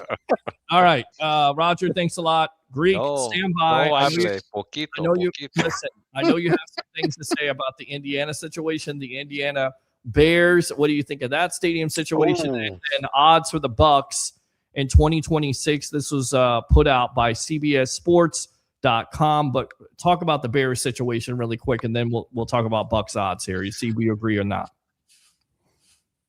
I just had something very interesting happen. What's up? I just saved a whole bunch of money on my car insurance. I thought you were going to say he got an erection. I was like, I don't want to know about that. Peter, Ray, really? Oh, Ray. Harry's Peter is Ray. No, but Harry. The thing is, let me ask Peter. Let me ask him this, Harry, before you weasel out on this question. The Jersey Giants and the Jersey Jets both play in Jersey, but they're both New York teams. So from the rest of the country, we're like, if they play in Indiana or at the horse track or at Soldier Field, What's the difference? But as a true Bears fan, tell us, because this might happen. Does it matter in the long game, the short game? What? This question's about the stadium, Ray. Yes. Yeah. Let me educate everybody. We don't have to go to a single shot. Let's go back. Well, I like the single shot, but go ahead. I like looking at you, Peter. That's great. Thank you. With an erection. Yeah, that's true. That's good enough to suck right there. This guy sucks. This guy was married to talking about Giselle. sucking? If I was married to Giselle, F you, and F you. Peace out. Okay. I'm gonna go have a Guinness. Listen.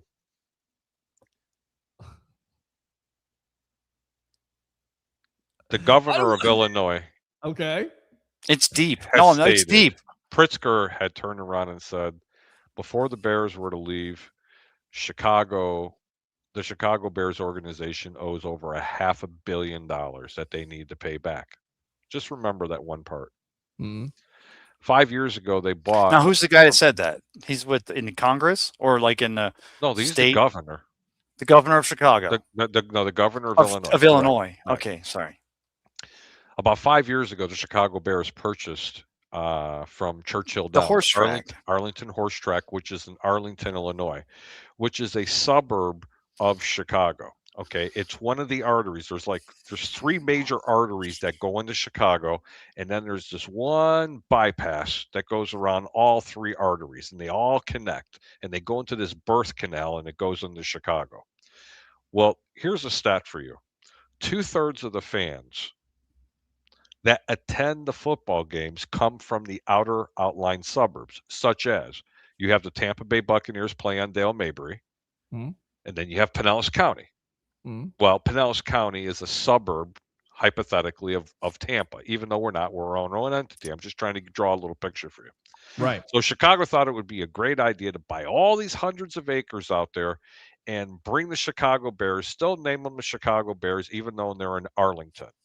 Well, Which is still in Chicago, the state of Chicago. Well, still in Illinois. You're still in Illinois, and you're still in the county of Cook County. But you're outside Chicago, but you're right next just door. outside. As a matter of fact, you can see the skyline from Arlington Heights. You're making it sexy, but go. Okay, now they wanted to make this huge facility out there with shopping, a full day experience, hotels, restaurants, the whole 9 yards. Like the Razors, talking about Del Mabry, correct. which Let me I'm finish. in. They're going to make go ahead, this. I'm sorry. They're going to make this whole huge megaplex.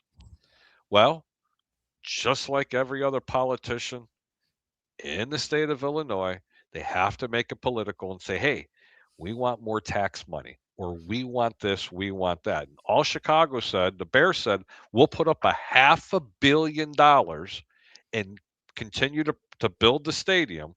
We need the state to handle some of the infrastructure, and we want a little concession on some of the taxes. Yeah. How dare you? The rich get richer? Oh my God, are you nuts? Remember the $500 million that the governor said that the Bears owed the city of Chicago? Yeah. Au contraire, sir. The Chicago Bears have been leasing that stadium for many, many years, and I think the lease is up in like 29 or 30. And make a long story short, they don't owe $1 to the city. They have had 5 years to try to get this correct. 5. Now everybody is in panic mode. All of a sudden, they're going to go to the south side of Chicago, make a left turn, and head toward Misa Dore's house. Again, from Hammond, Indiana. Nothing personal. It's the armpit of Chicago. But when you look across the lake, you can still see the skyline. It is a 20-minute drive. It is no different from driving from Clearwater to Tampa Stadium. And it probably takes longer to get from Clearwater to Tampa Stadium. That's how far they want to move. Now, what did Indiana offer the Bears? Hey, Chicago, if you move your team here, we're going to build you that stadium. We're going to build you this big megaplex that you guys want. And you know what? You can lease it from us. And in 20 years, because you did it, you could buy that stadium for $1. It'll be yours. Please come here. Dang. Can you take care of this entire area? We know what's going to happen when the Bears come to Hammond, Indiana, because it's going to create more jobs. It's going to create more businesses. It's going to bring more money to the area. That is a city that is actually appreciating the value of an NFL franchise. But Harry, this is what Chicago did to the Bears. And you know what?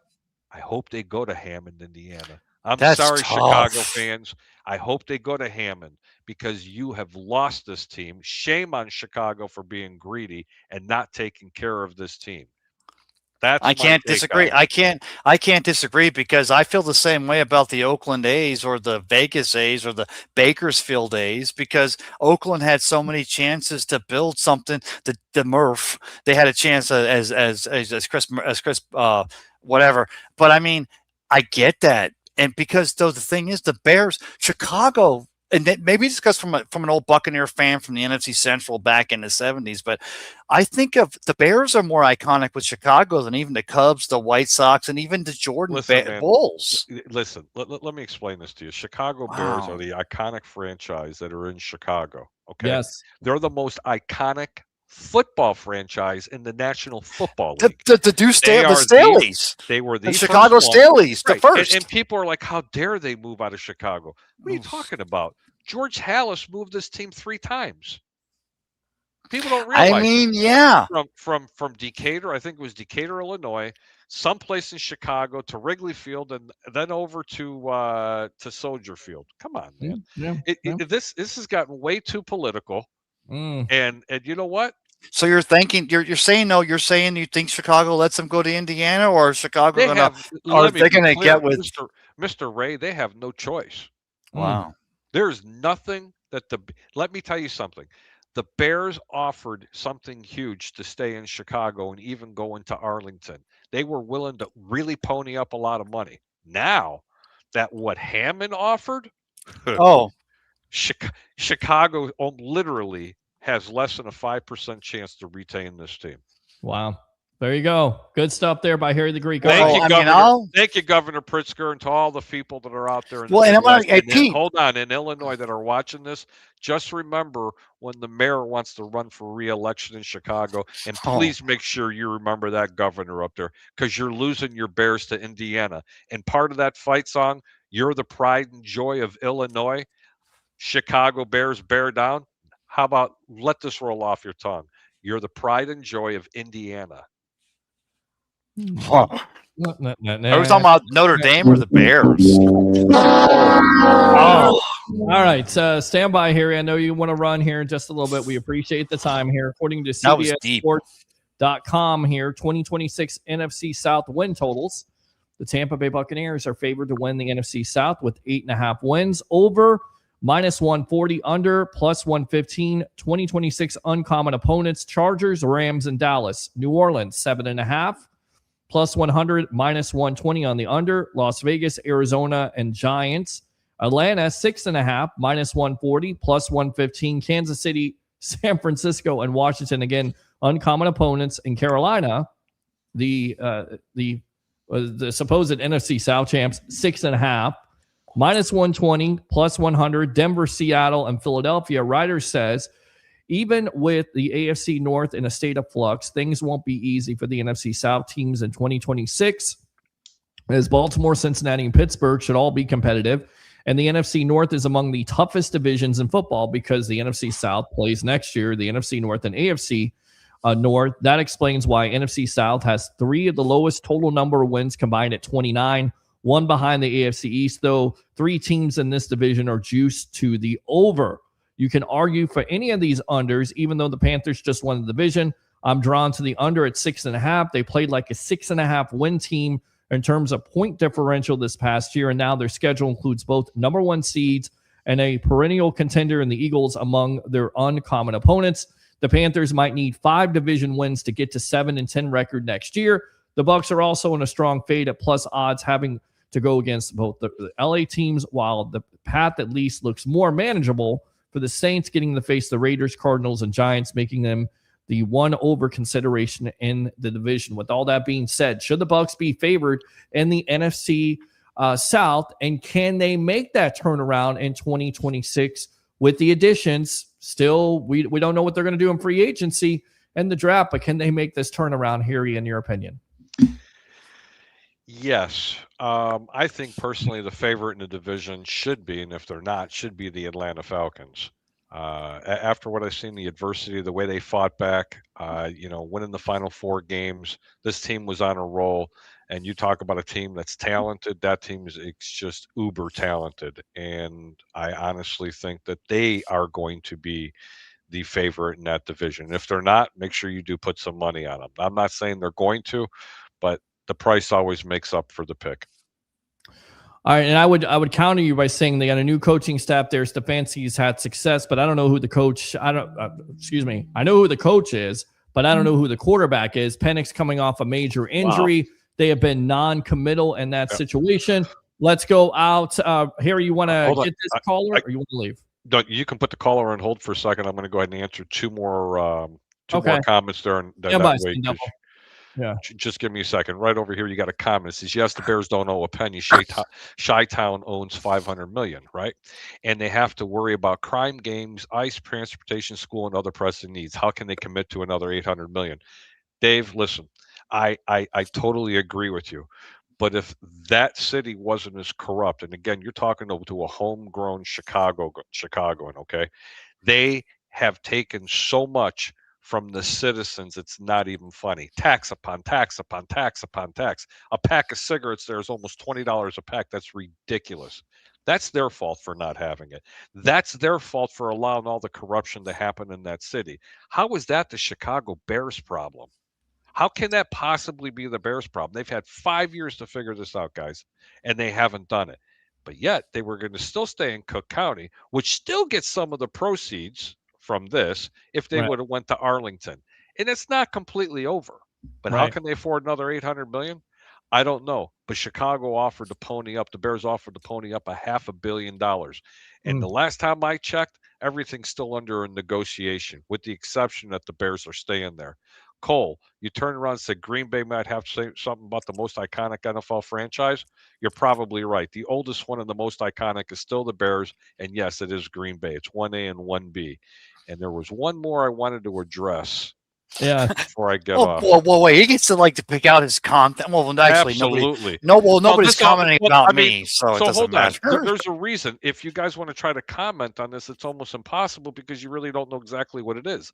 Politicians should finance the stadium and give tax breaks to billionaire corporations. Politicians are so evil. The corporate welfare needs to continue, or people will cry on behalf of billionaires. Oh, that's a really, really good opinion. Are they doing that here in Tampa? No. Oh, there you go. Are they doing this in other areas? No. Well, let's go ahead and pull it out there. The ownership has come out. The rumor is that they will pay half for the stadium. And if you're saying the Bears were willing to pay half for the stadium, then why the Bears were going to carry the whole thing? Then why didn't the city of Chicago come halfway with them? Because they wanted a sweeter deal and it wasn't going to come. It's so stupid. Listen, all right. This is the only time I've ever seen a franchise who's not trying to make this ugly. You haven't heard anything from the Chicago Bears going, oh, my God, can you believe what the city has done? You're not hearing that. Nope. Harry, the thing is, I want to go ahead and say this. The thing is, it's almost like the hottest girl at the hottest single girl at your high school graduation dance. It's like, why is she with nobody? But maybe the cost is just too much. So, what's the cost and who's willing to pay it? I mean, that's the continuing drama, all I know is that this Bears organization hasn't had anything negative to say. As a matter of fact, they've held the high road. Everybody else, whether it's a politician, the mayor, you notice I didn't say politician, I called him a mayor. Yes. Because he's not dignified. I don't know, whichever one's even bigger. But anyway, everybody else are the ones that are burying the organization. They need to stop. I want to go ahead. I want to make this point. It's a difference. The Chicago Bears have the NFL. Hold on. I don't want this team to leave. No. Okay. Don't get this misconstrued. They need to stay in Chicago. But do I blame them? Not at all. I blame them about as much as if Mike Evans was to leave the Buccaneers. Okay. Wow. It is about money. Okay, Well, it's though, about happiness. I want to go and point out that the Bears have the NFL standing behind them, and the caller or the comment made a comparison to the Rays. The Rays have the MLB behind them. There's a difference between the NFL and the MLB. I mean, both are great contributors to your community, but the argument it's kind of the same, but it's not exactly the same. Well, Hey, it's how far is Santa Clara from Frisco? I don't even know. What am I supposed to know? Is it on the San Andreas Fault? Hang on. It's over an hour drive, but they still call them the San Francisco 49ers. True. You still have to go Nice. across you still have to go across the river to go watch. You got to watch the Jersey Giants and the Jersey Jets play. They're still New York teams. And you know why? To the people that left that comment, there's a reason why they left the city. There you go. All right. Harry, Have a good night, gentlemen. Love you, Harry. Harry the Greek, professional handicapper extraordinaire. We'll get you out of here on that. All right, my friend? Hey, it's baseball season, guys. It's baseball season. That's right. There you go. Baseball. Talk Good base. night. Thanks for having me on, guys. Yes, Seriously. sir. If I offended you, good. Harry's like, it's baseball season, so I'm gone. He is the stirrer of this. There you go. I'm the stirrer of the Shih Tzu. And Mike, Mr. DeRoche up there in Canada, Minnesota. I'm sorry. I love the gold down here in the country. We love you, brother. Keep your head up. Make sure you still keep following us because we wouldn't have it any other way. And if we couldn't pick on you, I got nobody to pick on. Deuces, little brother, and enjoy that silver. Let's just go ahead and let's finish this by saying I woke up this Monday morning. I wasn't worried about what the transfer rate was between countries on gold because we owned it. There you go. That's true. There you Ray, go. that's pretty good, buddy. Great job. I come up with some a blind squirrel. All right. Hey, I'll talk to you guys later. Seriously, right. Thank you very much for having me on. I appreciate it. You guys have a great evening. Bye-bye. All right. Harry the Greek, professional handicapper extraordinaire, killing it like always. Let's go out to this guy. All right. Sun Devil Dave, what's going on, buddy? How do we start off this show? Thank you for always wasting my time, and goodbye forever and always. There you go. Awesome. I love Dave. Dave's my favorite caller. We got Tampa Bay Ray out there. I'm going to tie in a little bit of everything hockey with baseball. It's going to go rapid fire. So I got our three needs that we got to take care of for the Bucs: defensive line, defensive back help, and of course linebacker. Here's what we're going to do. Let's go ahead and grab that John Franklin Myers guy from the Broncos. 21st best defensive lineman since 2020. Like him. Last 2 years, 14.5 stacks, 92 pressures, 59 hurries, 41 run stops. We could get him, I think, for 3 years, $45 million. Then let's go get Dean from the Eagles for linebacker help. And then for our defensive back, let's go ahead and take the 15th pick. We'll get the kid from Oregon, Dylan Thielen. How do you say Thielen? Mm-hmm. Okay, there you go. Done. I like Dean from Philadelphia because you got Howie Roseman up there trying to sell the entire world on why being the Eagles the deal. But at the end of the day, it's like, yo, come down here, income tax free state. We got the Bucs. We got this thing going on. I love that. So yeah, 100%. Well, listen, I think Nakobe Dean is definitely in that conversation. The only thing I would be concerned about with Dean is as much as he has lots of potential, he hasn't been able to stay healthy. And he may not cost you that much, maybe about $8 million. We'll see where they go, if they go with him, if they go with the kid from Jacksonville. He's out there in Lloyd. They may go with Alex Anzalone, a little bit older, though, 31 from the Lions. I mean, these are the kind of things we talk about on Bucs Vegas on the Fan Arts Network, but we also talk about them here on the Sports Web. So what else? Let's give a big shout out to the goalie for USA, Yes. Hellebuyck. Hellebuyck. But just look, it's amazing. Look, 41 out of 42 save shots. Yes, impressive. Look, he stopped a 5-on-3, and those two breakaways, of course, with the Towels goal save was amazing. Yes. So let's give it up. I mean, Canada keeps whining and complaining. Oh, we should have had this game. We had 42 shots, and we blew the game. Give a little credit to the goalie. I mean, he played amazing, and I think in the 1980. Gold medal game, I think that the shot differential was like 37-16. Right. They said it was the largest shot differential percentage in a gold medal game ever. I don't know how this one compares with the 42-27 as far as percentage. No, it does. It does. You're 100% right. And I'm going to go back. I'm going to throw this. And that's so great for the two brothers who tragically Kachuk's. passed. Big, no, passing, not the. Well, if it's Rose, and if it's Jones, celebration of life for them, and giving the jersey, the kids were on the ice after the game, which is great. So, a lot of good heartfelt moments. Just a really emotional moment for Team USA and the Negredo family as well. One last thing I wanted to talk about: the WBC's coming up, and Tank Skubal, am I saying this right? Tarek Skubal. I think you're talking, yes, the Tiger kid from the Tigers, yes. Okay, so he came out today, I think a couple days, says, I'm just going to pitch one of the pool play games, and then that's it, because I'm, I got to be ready for the Tigers, blah, blah, blah. And he said, quote, if we make it, to the final round, I like to be a spectator and watch. So I'm disgusted with this guy, with the whole attitude that he has. And that's the reason why hockey's a real sport and baseball's just effing joke, man. And it's what's also because why that's a great point. Listen, you know what? I'm just gonna play one or two pool games. But, if we make it to the gold medal round, I'm just gonna chill out because I gotta save myself for the rest of the season. This is the problem with this is the problem. Load management. This is the problem with the NBA. This is why the NBA could be dying, and not only their All-Star game where nobody cares about it.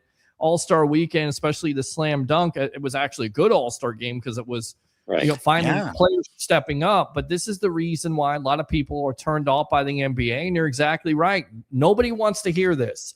Nobody wants to hear a player that they're paying to see in a tournament that's going to draw ratings, that's going to make baseball better, say, I'm just going to pitch a little bit. I'm going to get ready for the season.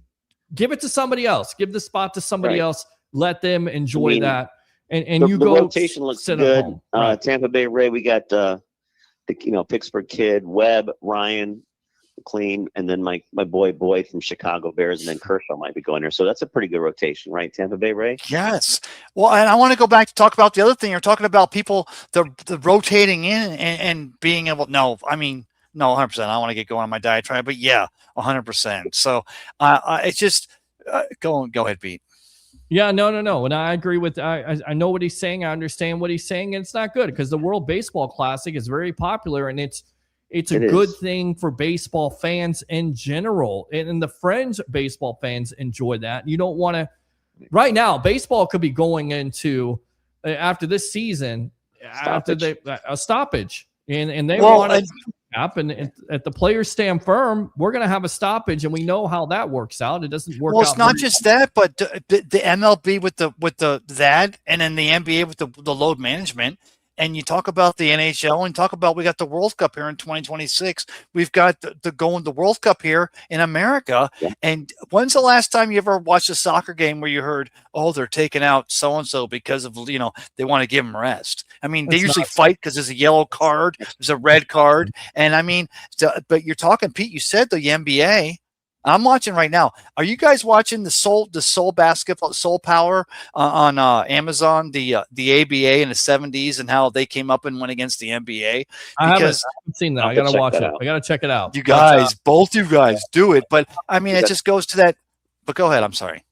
Hey, go ahead, I just wanted to say that it's great to see, the hockey guys, when they were hitting each other like that in that gold medal game, bodies were flying. They know that a lot of those guys have to stay healthy for the rest of the season, right? Right. But they know how important that gold medal game is. They're playing with grit, determination. They're playing for their country, and they're going balls to the wall. And then this clown comes out and says, I'm on a contract year, so I'll pitch one or two games, but then I'll just watch the rest. Yeah, and that's what it just gets to me. Just go home. I'm sorry, man. Just go home. But that's why I love, hockey players. They're the toughest men in the world, man. Yep. As far as the sporting league. So, talk about the hockey going from the Four Nation to the Olympics, and we've heard a lot of people today reference, not just on national media, but here on local with T. Kraz and WDAE. You're doing a great job there on 95.7 now. Shout out. They're on the Flame Burner. Yeah, but I mean, they're all saying this is the golden age for hockey, which is like, I go back to the Islanders, the Rangers in 1984. I'm watching ESPN for the first time. We had to go to my grandfather's house on the beaches because only the beach could afford cable or had cable. And we're watching the Islanders and the Rangers. But I mean, now they're saying it's a golden age for hockey because these guys are tough. And the NBA is tough. The NFL's tough. The MLB's tough. But I think these other sports have to realize It's all about, perspective. And you guys are talking about load management. And it's a contract year, so I'll be careful. No, because the very nature of sport is go give it your all and let's see who's the best, which is the very nature of what we're talking about. All right, Sun Devil Dave. And then one last thing, and I'll wrap it up. Yes. I know there's a lot of nostalgia fighting. The reason we're going to watch these fights, Tyson Mayweather's I think it's going to happen in the Congo in Africa. It's going to be an exhibition. It's a rumble in the next jungle. But I mean, I'm still watching too, though. Wait, champ. So Pacquiao's in good shape. Pacquiao almost won the title about 5 months ago. Right. He's in amazing shape.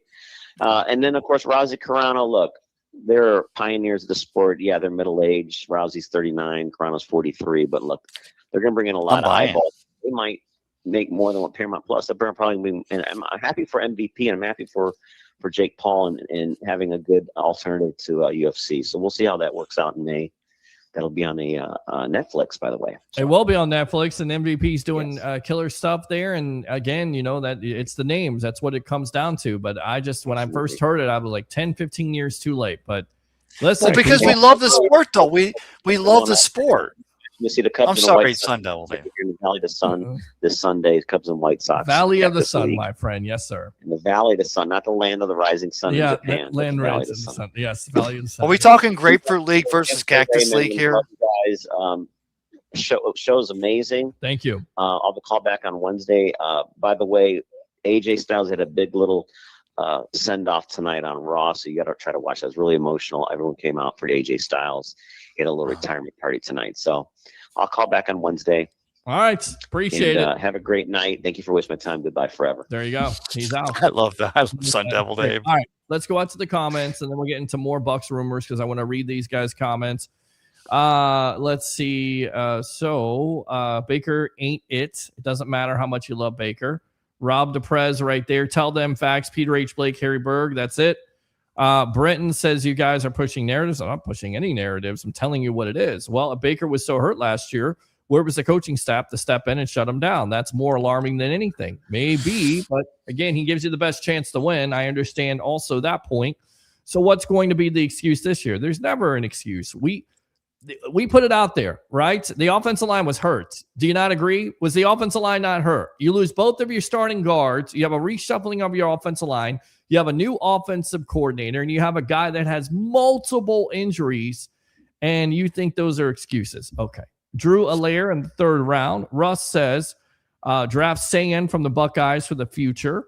Rob says they should have sat him after the Rams injury for 2 games, Arizona, New Orleans, so he would have been healthy just in time for all the weapons returning. Good point.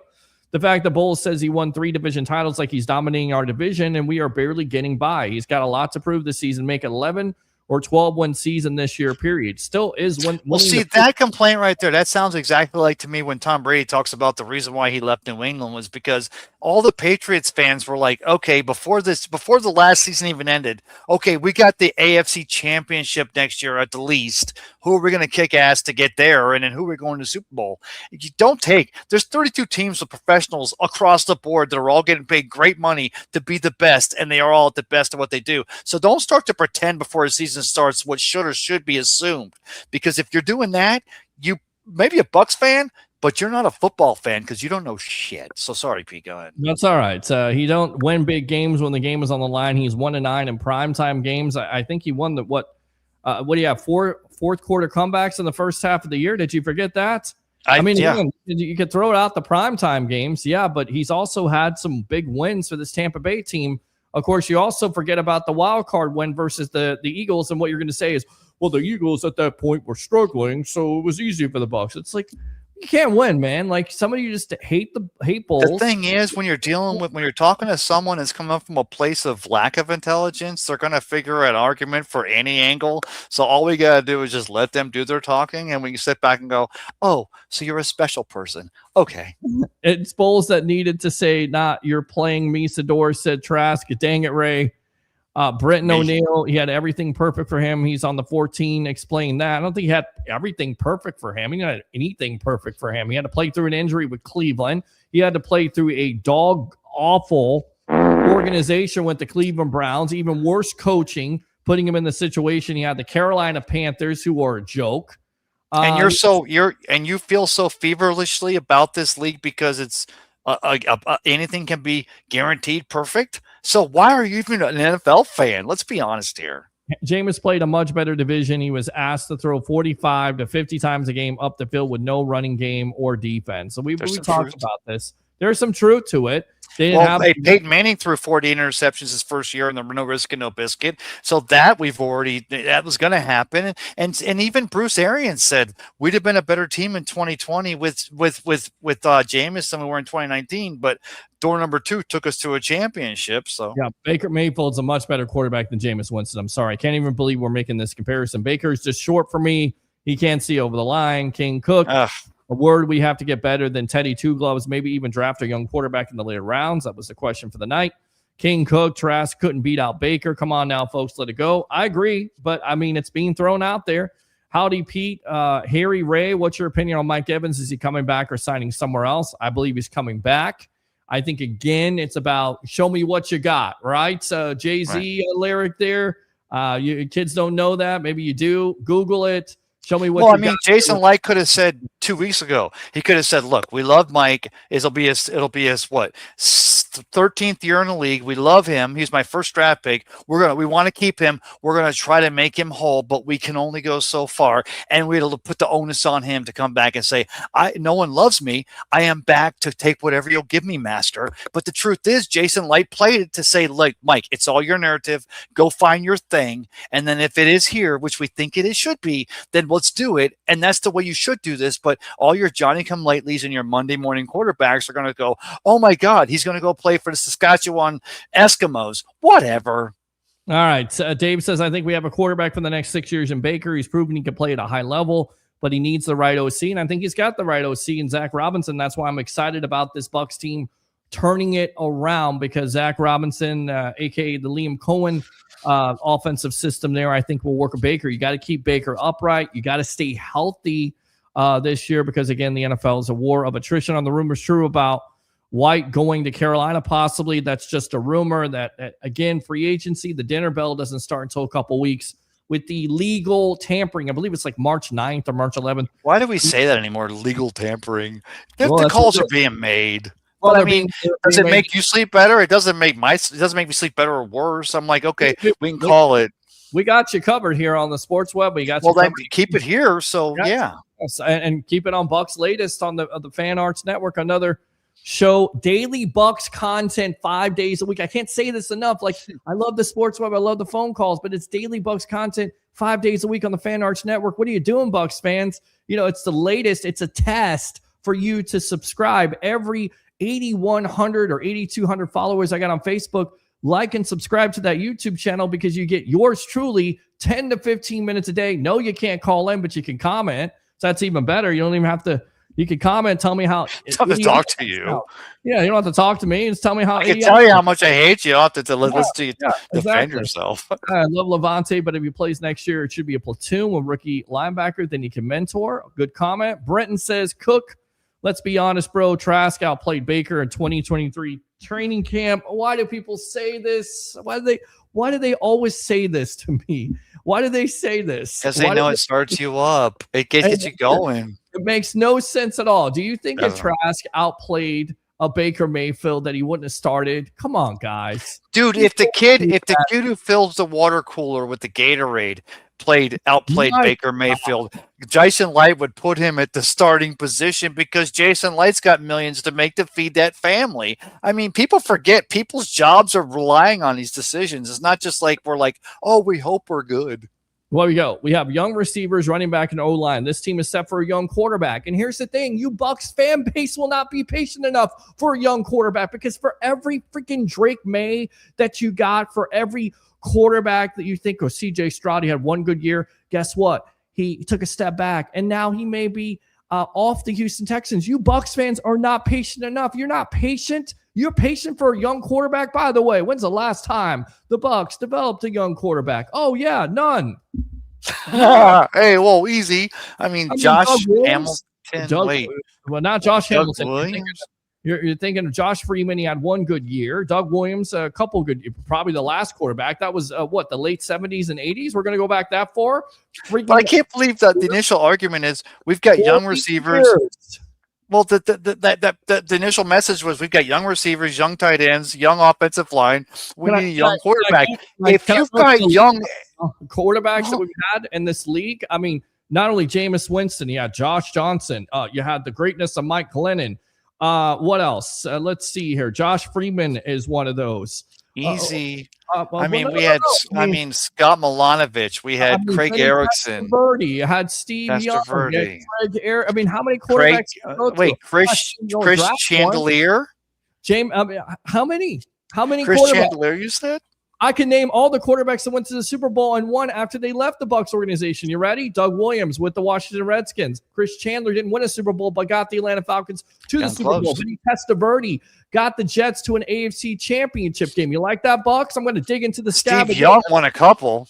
Won a Super Bowl for the San Francisco 49ers. Trent Dilfer, the greatness of Trent Dilfer, won a Super Bowl with the Baltimore Ravens. Are you liking what I'm talking about here? I'm telling you. Well, Pete, how many quarterbacks have worn number 14 and quarterbacked their team to a victory in the Super Bowl? How many what? How many quarterbacks have worn the number 14 and led their team to a victory in the Super Bowl? One number 14 and led their team to a victory. I don't know. You got me, bro. I'm my brain is mush right now. I know. That's why I asked you. I see you were all over the place. Well, two. One is Sam Darnold. Yes. Brad Johnson, 2003. Brad Johnson. Was Brad Johnson a young quarterback? Was he? No, but he was wearing number 14, and that's why I was rooting against Seahawks winning that damn Super Bowl because I wanted Brad Johnson to be the only quarterback that wore 14. Let's do something. Let's just let's do the same thing that fails all the time. We call that insanity, right? Was Brad Johnson a rookie quarterback? Was he a young quarterback? No, he was a veteran quarterback. He was a veteran quarterback, a pretty damn good quarterback when he won a Super Bowl with 22 touchdowns and 6 interceptions. That's the reason why he was here. Was he a rookie quarterback? No, he was not. He was a veteran quarterback. So let me get this straight. The Bucs have more success with veteran quarterbacks, with guys around the league as a free agent than they have with young quarterbacks. But hey, no, man, let's go ahead and draft a young quarterback. Let's go back to the doldrums because that's what you want. You want to go back to 3 to 5 years here of waiting, and then you can get on the show and bitch and holler and scream about how the Bucs should draft another quarterback, rinse and repeat, or get rid of the coach, or get rid of this, or get rid of that. No, I'm sorry. Baker Mayfield is the quarterback until he shows otherwise. If he is terrible this year, then yeah, his heads are going to roll. Todd Bowles is going to be fired. Everybody's going to be fired, and then the Bucs fans are going to get everything they want. You're going to go back to being an absolute joke of the national. Well, no, Pete, I think that here's the thing. I think you're a little wrong there. I think it's not so much that. Well, no, yeah. Well, no, you're talking about because there are a lot of people. You're right. The people that are like, burn it all, set fire and let's all burn it down. But you're saying that Buccaneers fans will be when that happens or this happens or that happens. The truth is that if you're a true Buccaneers fan, what you're hoping for is even if it's Lehman Bennett and is Gritz Blitz, or if it's Richard Williamson who took over for Richard Williamson or took over for Ray Perkins. And the only reason why we were hoping was because he was a wide receivers coach and we had shit for offense back then in the 80s. But I mean, we put up with so many things where we're trying to, okay, maybe this is going to be the one. And the thing is, we've actually got, we're riding a wave right now. We're actually, I'm not saying we're up like curling 10, but we're actually getting up on the board. We're almost on our feet. And Bucs fans want to burn it down, run Baker out of town, fire Jason Light, get a new coach. And I'm like, you guys, general manager, and they're going to be in the Super Bowl. They think like the New England Patriots, which have been teams that have been able to turn around, but it is an anomaly that teams don't always do that. Okay. They don't always turn it around. Drew Allaire just turned 21 years old. He can sit behind Baker for a year, or if we get to the NFC Championship, he can sit 2 years. Guess what? Quarterbacks that get drafted usually don't sit. That's why you have a high bust rate when it comes to first-round quarterbacks in the first place. Man, let Mike go and David go. I wouldn't be mad. It's not It's time to let those old players go. Listen, it's not my decision. It's Jason Light's decision. If you're trying to tell me you're going to be better off without Mike Evans, I'm going to tell you that I got oceanfront property in Arizona that you can go ahead and have. I'm going to tell you that I got a stadium deal there in freaking Clearwater for the Tampa Bay Rays. Both of those things are false. If you're telling me that you think Mike Evans leaving this team is going to be better for this offense, you're absolutely out of your But if you're asking me if a Jason Light's trying to decide if the chances of a Mike Evans being gone and hoping that McMillan doesn't get injured and walking that line, but being able to put that money on middle linebacker or edge to get that position he needs to address there. So you're always, and that's the thing I think we're losing track of here. It's not just you lost the last couple of years. You lose Evans, you lose Godwin, you have McMillan come in. You lost all your wide receivers. McMillan almost broke his neck last year. Yes. I mean, but what I'm saying is that the GM isn't just deciding whether Mike Evans is a better option than whatever. He has to decide what are the chances that if I lose a wide receiver, which will probably definitely happen, what are my chances that I can overcome this? Or if I have an edge rusher, what are my chances that I can have a third string or a practice squad receiver fill in? So it's not just about deciding whether Mike Evans should be a Buccaneer in 2026. It's about deciding what gives this Buccaneers team the best chance for success. And so you can't just, I think, but no, Pete, you're right. He does.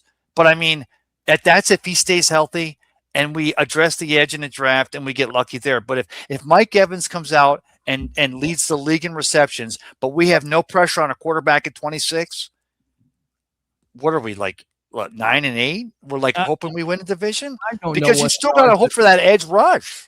I get that. And you still can do that. You can still get an edge. You can, but I mean, that's what you got to do. You got to, is it Crosby and the whole, I'm not a mathematician. I'm not a capologist. Let those guys over there figure out how to spend the money. Let's go out to realtor David Zuzman, who knows something about spending money. Welcome to the Evolution, my friend. Hello, how are you? I'm doing good. Yeah, so I think he's on the right track. Who's on the right track? It comes down to success. Yes. Right? So I think Jason Light needs to figure out what is feasible in terms of success, because success might mean different things, right? Maybe winning again the division might be the vision of success for Jason Light. But if we are talking about contending for Super Bowl, I think we missed the boat. I don't see moves that we can do in this off season that could put this team to be a real Super Bowl contender. And then I think we need to face, and ask some hard questions. What's the hard questions? So the hard questions are, we have a lot of receivers on the team, right?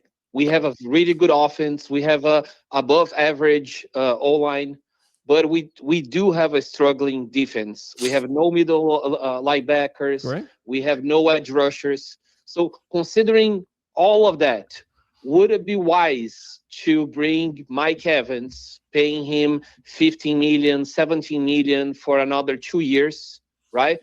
If we're not going to be in contention, in Super Bowl contention. But that's what you intend to show Mike Evans. That's the reason why this is coming on. You're trying to be a Super Bowl contender. Yeah. But we have to ask this question first. Like, if we bring Mike Evans, don't address all the issues that we have on defense, let me ask you, are we going to be in a position to win the Super Bowl? Are you a better team with or without Mike Evans? No, without a doubt, we are a better team with Mike Evans. Stop. Offensively. Hold on. Stop. Offensively. Stop. Right there. That's all you need to know. You're a better team with Mike Evans. Do you make it work?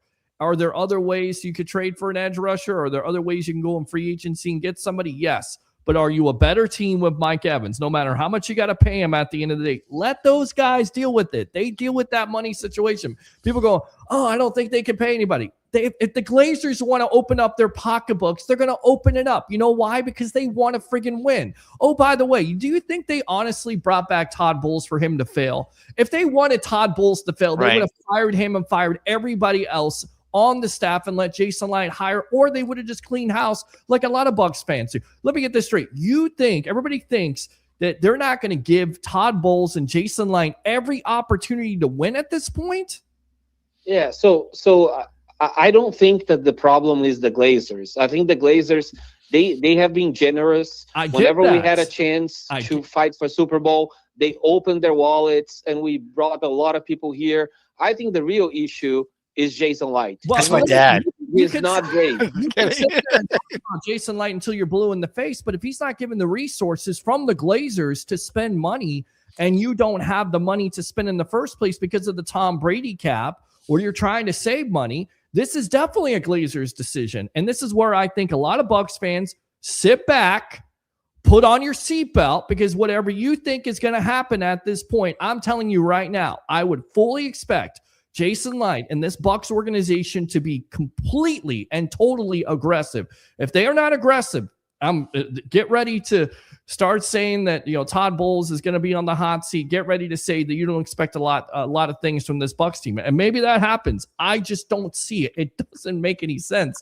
If you're bringing back Todd Bowles, if you're bringing back Jason Light, if you're bringing back all these people, you're firing all these coaches, you're considering bringing back Mike Evans and Levante David. What do you think is happening? You're not rebuilding. You're reloading. You're trying to keep the window open. If the window is not open, you have no conversation about keeping Mike Evans, Levante David. You say, goodbye, Levante David. Thank you for your service. We're going to move in a younger direction. Goodbye, Mike Evans. We're going to move in a different direction. Goodbye, Todd Bowles. We're going to move in a different direction. Goodbye, Jason Light. Vita Vea. You're gone.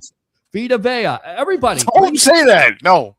No, because this is what Bucs fans don't understand. Like, they want this full rebuild, and they're not patient enough to handle that rebuild. I know they're not. No. I've been on this show. I don't want to rebuild. Far from that. So but the only thing that I want. Okay, what do you want? That I really want is like this.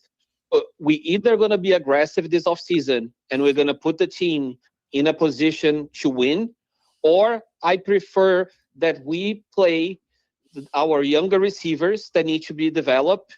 And this $15 million that we will pay Mike Evans, the $10 million that we will pay Levante David again, I would rather have Devin Lloyd being signed to be a long-term middle linebacker, and maybe get another defensive line, and then we're going to be building for the future. That's you're my building opinion. for the future. You're rebuilding at that point, and then you're saying. Pete, though, I want to say this though. The reason why the NFL both gives me passion, but also lets me know that I'm completely insane, is because as much as we're talking about everything that's going to be right here we could do, I also know that we could be sitting here 3 years from now because Baker broke his leg in week 1. We end up going 0-17. We draft Arch Manning out of Texas, and we've got. Well, I'm just saying we got Arch Manning out of Texas, and we get Peyton Manning as our OC, and we win Super Bowl 64.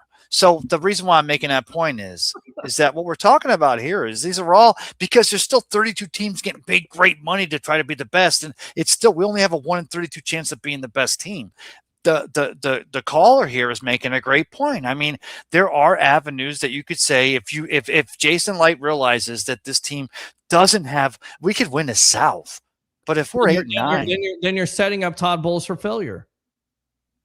Yeah, are you though? No, you are setting up for failure. 3 years. But does a good GM reload or just give up?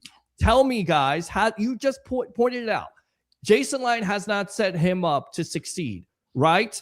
They brought back Todd Bowles. They gave him the vote of confidence. Maybe it's the kiss of death, but they gave him the vote of confidence. They fired all the coaches, unlike Todd Bowles. They fired all his offensive coaches, all the defensive coaches. A couple defensive coaches remain. Whatever. Okay. So we didn't set him up to be successful. In the last who's the big splash hire in defense? Who's the big defensive coordinator we hired because he came in from hire a big defensive coordinator? They're gonna. Well, I'm saying so. The narrative is still the same, but the narrative is that from David Zuzman, who's not the biggest Jason Light fan, that Jason Light has set him up to fail.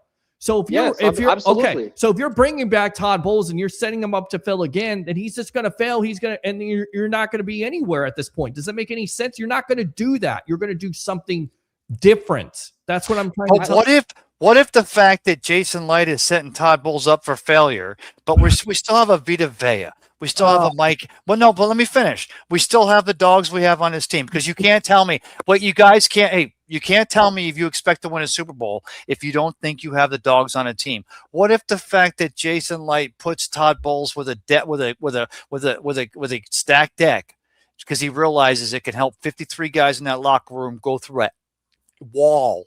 And that's the difference, because at the end of the day, guys, all 32 teams have 53 guys that are the best that they ever were in all their leagues. Sometimes you need that psychological edge, and maybe the psychological edge is, okay, Todd, here's your team, go. But guys, if you don't think that could be a possibility, then you're telling me you don't think we have the dogs on his team to win a championship at 26. So what is it? What I'm telling you is they have some pieces that they have to fill. They have to get an edge rusher. They have to probably get a couple linebackers.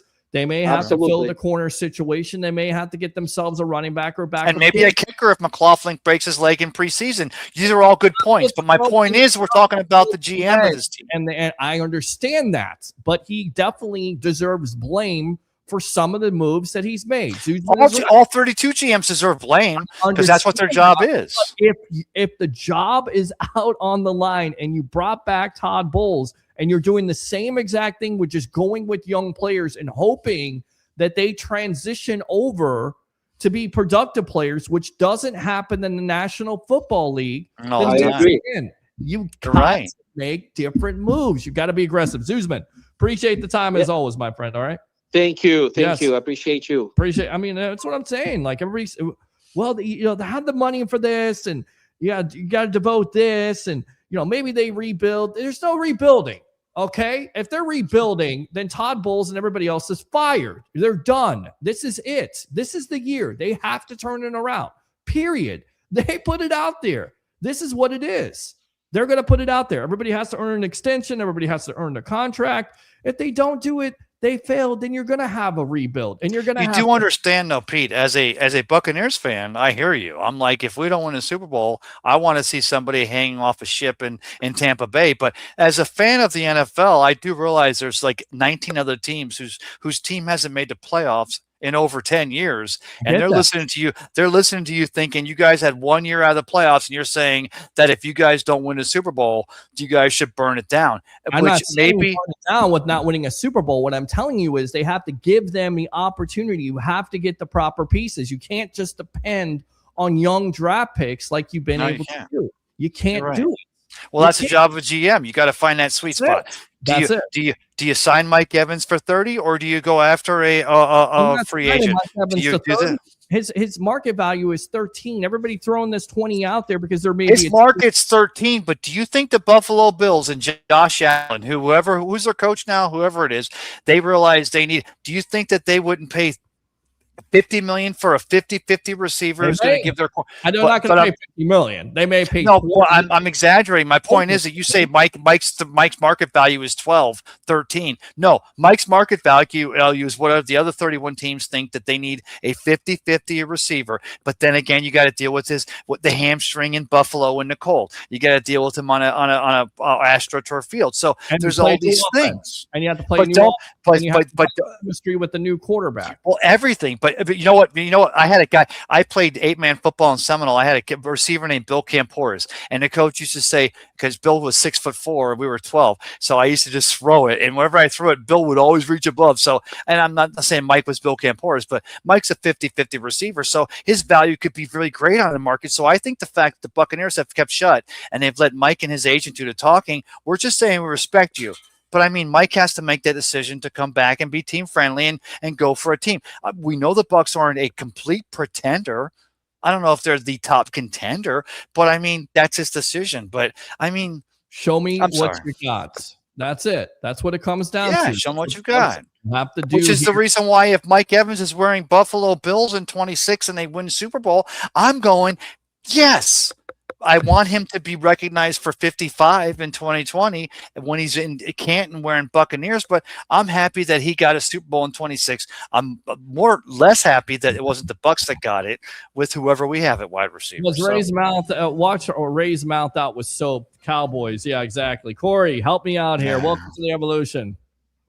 Peter, what's up, man? I'm trying to stay sane here with some of these guys that continue to tell them that the Bucs can't do what they did last year or the last couple of years and get away with it. Hell no. No. We got to go all in for Thank Max. you. All in for Max, man. What I mean, going for Max, going for Trey Hendrickson. Two first rounders. They want Winfield. Winfield, we'll pick up another station, man. Move it. Do it. I love Antoine Winfield Jr., but if Chris Godwin has been mentioned, because that's the rumor, we didn't get a chance to get out there. So Corey, stand by here because it's been. That's a rumor, but I called this 3 weeks ago. I'm thinking if Tom Brady wants somebody to go Fernando Mendoza across the middle, Chris Godwin in your first round at 15 is definitely a pick with a third round 26. I called this a month ago. Is this now? This is the rumor this week? Well, listen, I talked about this on my show too with Jason Powers, and he put out. I can go back. I'm gonna pull the video. You and I talking about this, but go ahead. Please do. All right. Ben Solak of ESPN says Chris Godwin Jr., a 2026 first round pick and a 2027 second round pick, and the Buccaneers get Crosby and a 2027 fifth round pick. You doing that deal? I'm good on the deal. I mean, at the end of the day, it's a business. It'll probably hurt morally or whatever. And then it could factor in if Mike come back. You know what I mean? Well, it could factor in the fact that Mike does come back because that's the reason why, right? And because John Spytek and Tom Brady know the value of a Chris Godwin in the middle for a rookie quarterback in Fernando Mendoza, who they're obviously, I guess, going to take number 1 overall. They have the tight end to have this trade makes sense 3 weeks ago. I mean, you're trading. To me, if you look at it, it's a good decision because Godwin played that wide position and he done lost a step to me. You know what I mean? I love Godwin. I love Chris Godwin. I love Chris Godwin. His attitude, but he can only play the Y. He can't play the X or the Z. He can't play outside. Right. And the Raiders need a Y to go with the tight end and whatever else they're gonna. Miller and a Obaka who is faster and younger than me. I don't know. Yeah, All right. So you make that trade. All right. What else, Corey? Yeah, man. That's all I was saying. But listen. What? Like, really? Is there anything out there with what the Raiders would take for Max, man? Right now, I mean, that's all what they're saying, right? I mean, this has been put out there, but there's also been rumors that they want a Micah Parsons type of trade where they want 2 first-round picks and a veteran player. We'll see if they get that. But Matt's not as young as Parsons, man. They got to look at that. True, he's 28 years old. And let's look at it this way: if the Bucs are offering him 2 1s and a veteran player, we're giving him 15 this year. But if that's the piece. If Max Crosby, and I think the 3 of us agree, that dead edge on this defense, if that's the piece that puts you in 57, then next year's is number 32 anyway. So that ends up being a great trade. Exactly. Yeah. Hey, man. I mean, pass rush is everything. Pressure is everything. Make the whole defense better. The back end, everything. Corey, you got to do me a favor on this call because I know you're a webhead. You got to go subscribe to Bucs Latest on YouTube on the Fan Arts Network. Can you do that for me? Because you get every day, you get yours truly 5 days a week of Bucs content, 10 to 15 minutes. You don't get a chance to call in. You can comment, but you get that at 11 a.m. on the Fan Arts Network. So you got to go like and subscribe. All right, my friend? That's right, man. Hey, what bring the passion, don't bring no BS. Yeah, well, I never bring any BS on there, but it's totally different. Totally different from the sports web because we didn't get a chance to call, but I do engage with people. I engage with the fans there on Friday, but it's Bucs Live content, Bucs Latest on the Fan Arts Network there. Go and like and subscribe. All right, my friend? All right. Thank you, Peter. We got to go all in, though, man. Go Bucs. Yes, go Bucs. He says it, rest. Go Bucs. Go Bucs. Yes, go Bucs. Todd does not want to hear about you not going all in. It's exciting. It is exciting, Todd, especially with, once again, let me remind everybody, February 23rd, 2026, Todd Bowles is still your head coach. Wait, he's the head coach still? He is still the head coach. There's so many head coaches that are new. No. I'm not even sure. Somebody even mentioned earlier. I'm like, they said someone. I'm like, who's that coach? Stefanski. He's coaching where again? The Atlanta Falcons. You guys. I'm like, what? Our division. Dave says every American should celebrate an American win. Sports. Thank you. Yes. We live in a free country. So do we. That's why we're able to have shows. That's why somebody's not coming to my house right now and trying to shoot me or take me away, which, a lot of people think I should be taken away to the mental institution. She said she wasn't married, Pete. I'm your witness. I'm getting off the suck right there. This guy sucks. Go away. Go Okay, away. TJ. I will hold the door. You got to hit with TJ? I do. Realtor David Zuzman. Trump is my president. Just sad that, what is it here? It's just sad that he is my president. All right. So I'm not getting political. Everyone around the world now. USA breeds the best athletes, period. And the rest of the world that is steady trying to catch up. Respect. Okay, easy, give me the Greek. Shut up. Peter, what do you know about hockey, really? I know enough. Good evening. I just told you when last time Canada won a Stanley Cup. I'm out. You guys are just bullying me because I'm Canadian. We love you here. USA, USA, USA, says David. I love it. No, Light cannot find a good edge rusher inside a phone booth. King Cook, yes, Light and Bulls have to do everything different this year. No excuses. King Cook again. Everything is on the table if you ask me. Everyone, Shadow is here. Lamar from Oregon. Appreciate you as always. Aloha, Peter H. Blake, Harry Berg, Ray Kennedy. Bring your passion, bring your excitement. Just don't bring any nonsense. Let's go, Bucs. Let's go, Bucs. Fire the cannon! Let's go, Bucs. It's exciting. Todd says We got the job, baby. We got the job.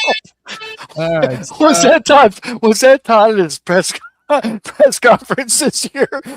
And Mark, he's like, we got the job, baby. Bears don't owe a penny. All right, we read that. Cole says Green Bay might have something to say. Mike again, and no, I have not beaten cancer yet, but you will. Hang in there.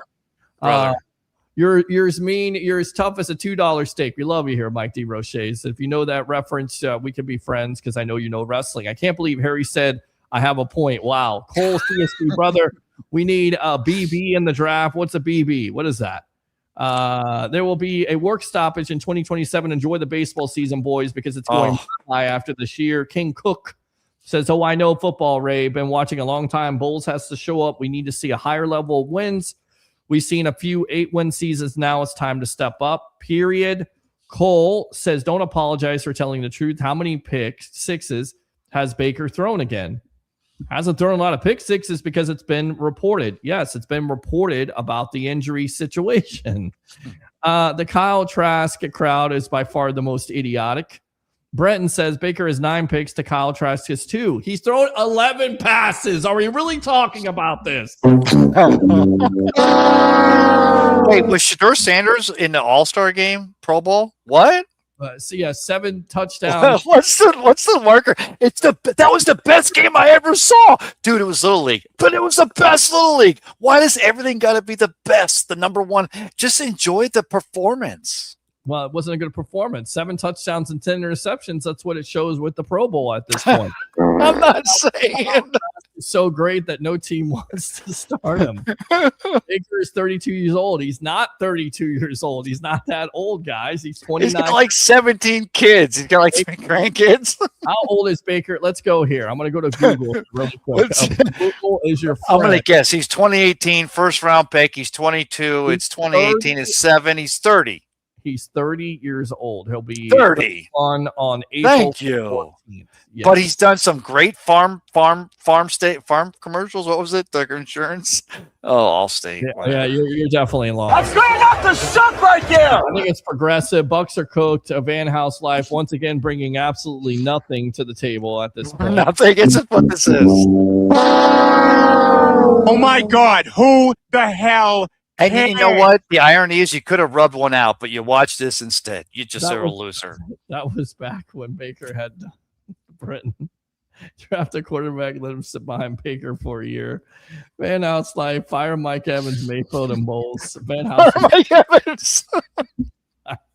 Fire the You're guy. Cut Mike Evans. Cut him. Free agent, fire him. That's it. That's all. He's a free agent. No, he's cut. I swear these guys, they got like work they got like work disorder or something, like they got fired so many times at jobs. It was like it was preschool post-traumatic stress disorder. I mean, pre-K's hard on some people, so we give them a little we give them a little room. Coach, fire every GM. It doesn't matter. Just be like the New York Jets from now on. I hate you, Mom. I hate you, Dad. Yes, wait, feed me. Was the last quarterback the Bucs developed. And Peter, please don't use a greatness and Dilfer in the same sentence. It makes makes me little, bro. Listen, he won a Super Bowl. I know he won a Super Bowl with the defense. Evans will take the Bills to the Super Bowl. Of course he will. We can't lose Mike and Godwin. Van House life.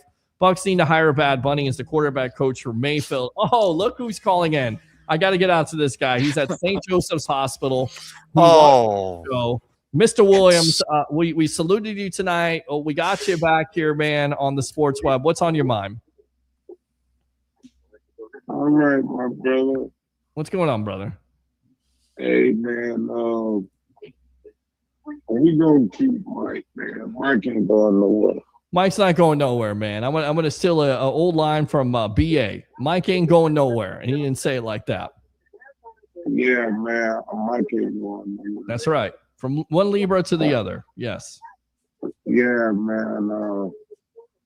Mike gonna finish out here, and we're gonna end of the book. Yeah.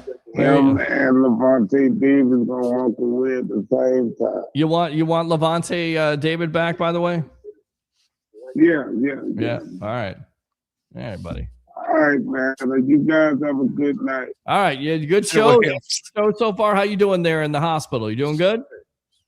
Yeah, man. All right, you keep on fighting, man. All right, we got you. We got your back here on the Sports Web. All right. Love you, Mr. Williams. All right, Mr. Williams. All right, Tempo, man. I love you guys. Love you too, brother. Have to bring you some wings or something. Sneak some wings in the hospital room. Probably raise the cholesterol up. You know. You ever seen what, Dean?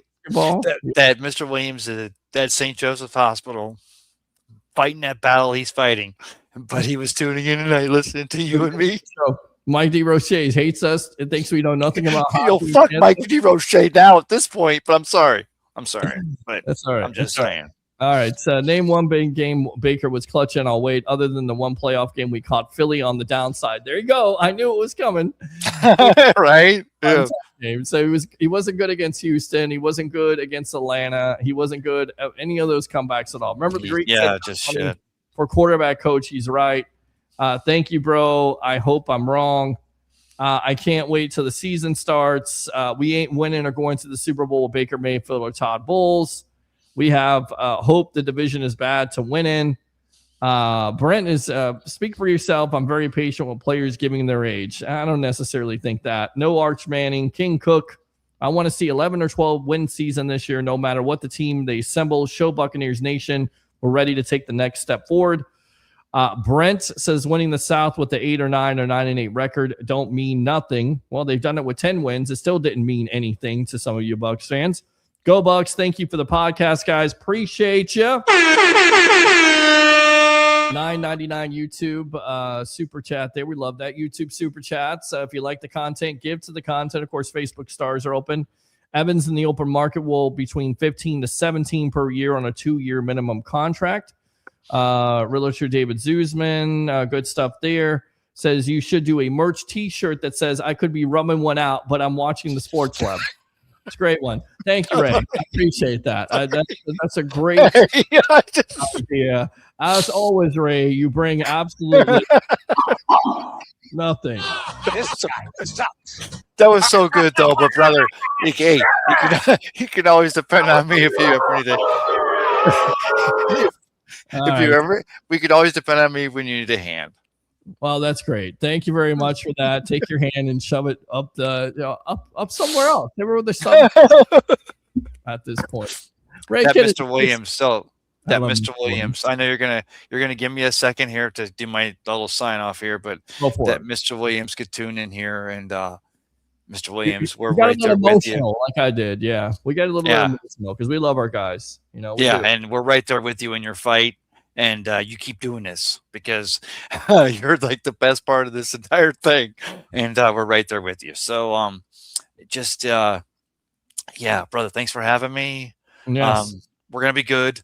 We got the gold. That was great. I watched the Rays Pirates game yesterday. I watched it. It was funny because I'm on the MLB thing now. So it was like the Pirates people. So like, it's funny because I'm learning the Pirates people, they were like, oh, Brandon Lau's the best free agent we ever signed. I'm like, screw you. You guys can have Brandon Lau. I'm kidding. But I mean, so we're excited to, and then the Lightning are coming back now Wednesday. The NHL's back after we get the gold. So it's a great time. And thanks for having me on a Monday night, brother. And I'll talk to you real soon. Hopefully you'll have me again. Absolutely. Love you. Best of the Bay right there. Mr.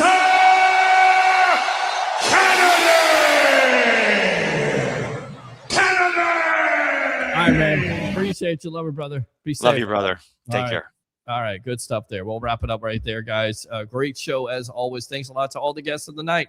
The three amigos, Mr. Harry the Greek, professional handicapper extraordinaire, and of course, best of the Bays, Tampa Bay Ray Kennedy.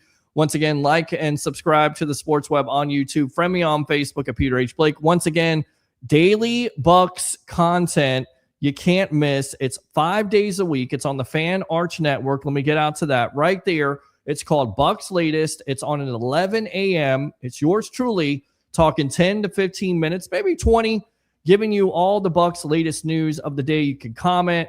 Definitely like and subscribe. Let's build up that channel as always. So we'll wrap it up right there on a Monday night edition of the Evolution of Sports Talk Television. Three things. We'll keep it down because the roommates are sleeping. Bring your passion. Bring your excitement. Just don't bring any nonsense. I'm your host, Peter Blake, your Rolex reporter. What time is it? It's my time. And for fans of the Sports Web and the Tampa Bay sports fan, especially you Go Bucs fans, as it's Combine Week, it's your time. We'll see you next time on the Evolution of Sports Talk Television on Wednesday night. As we always say to end off the show, Go Bucs.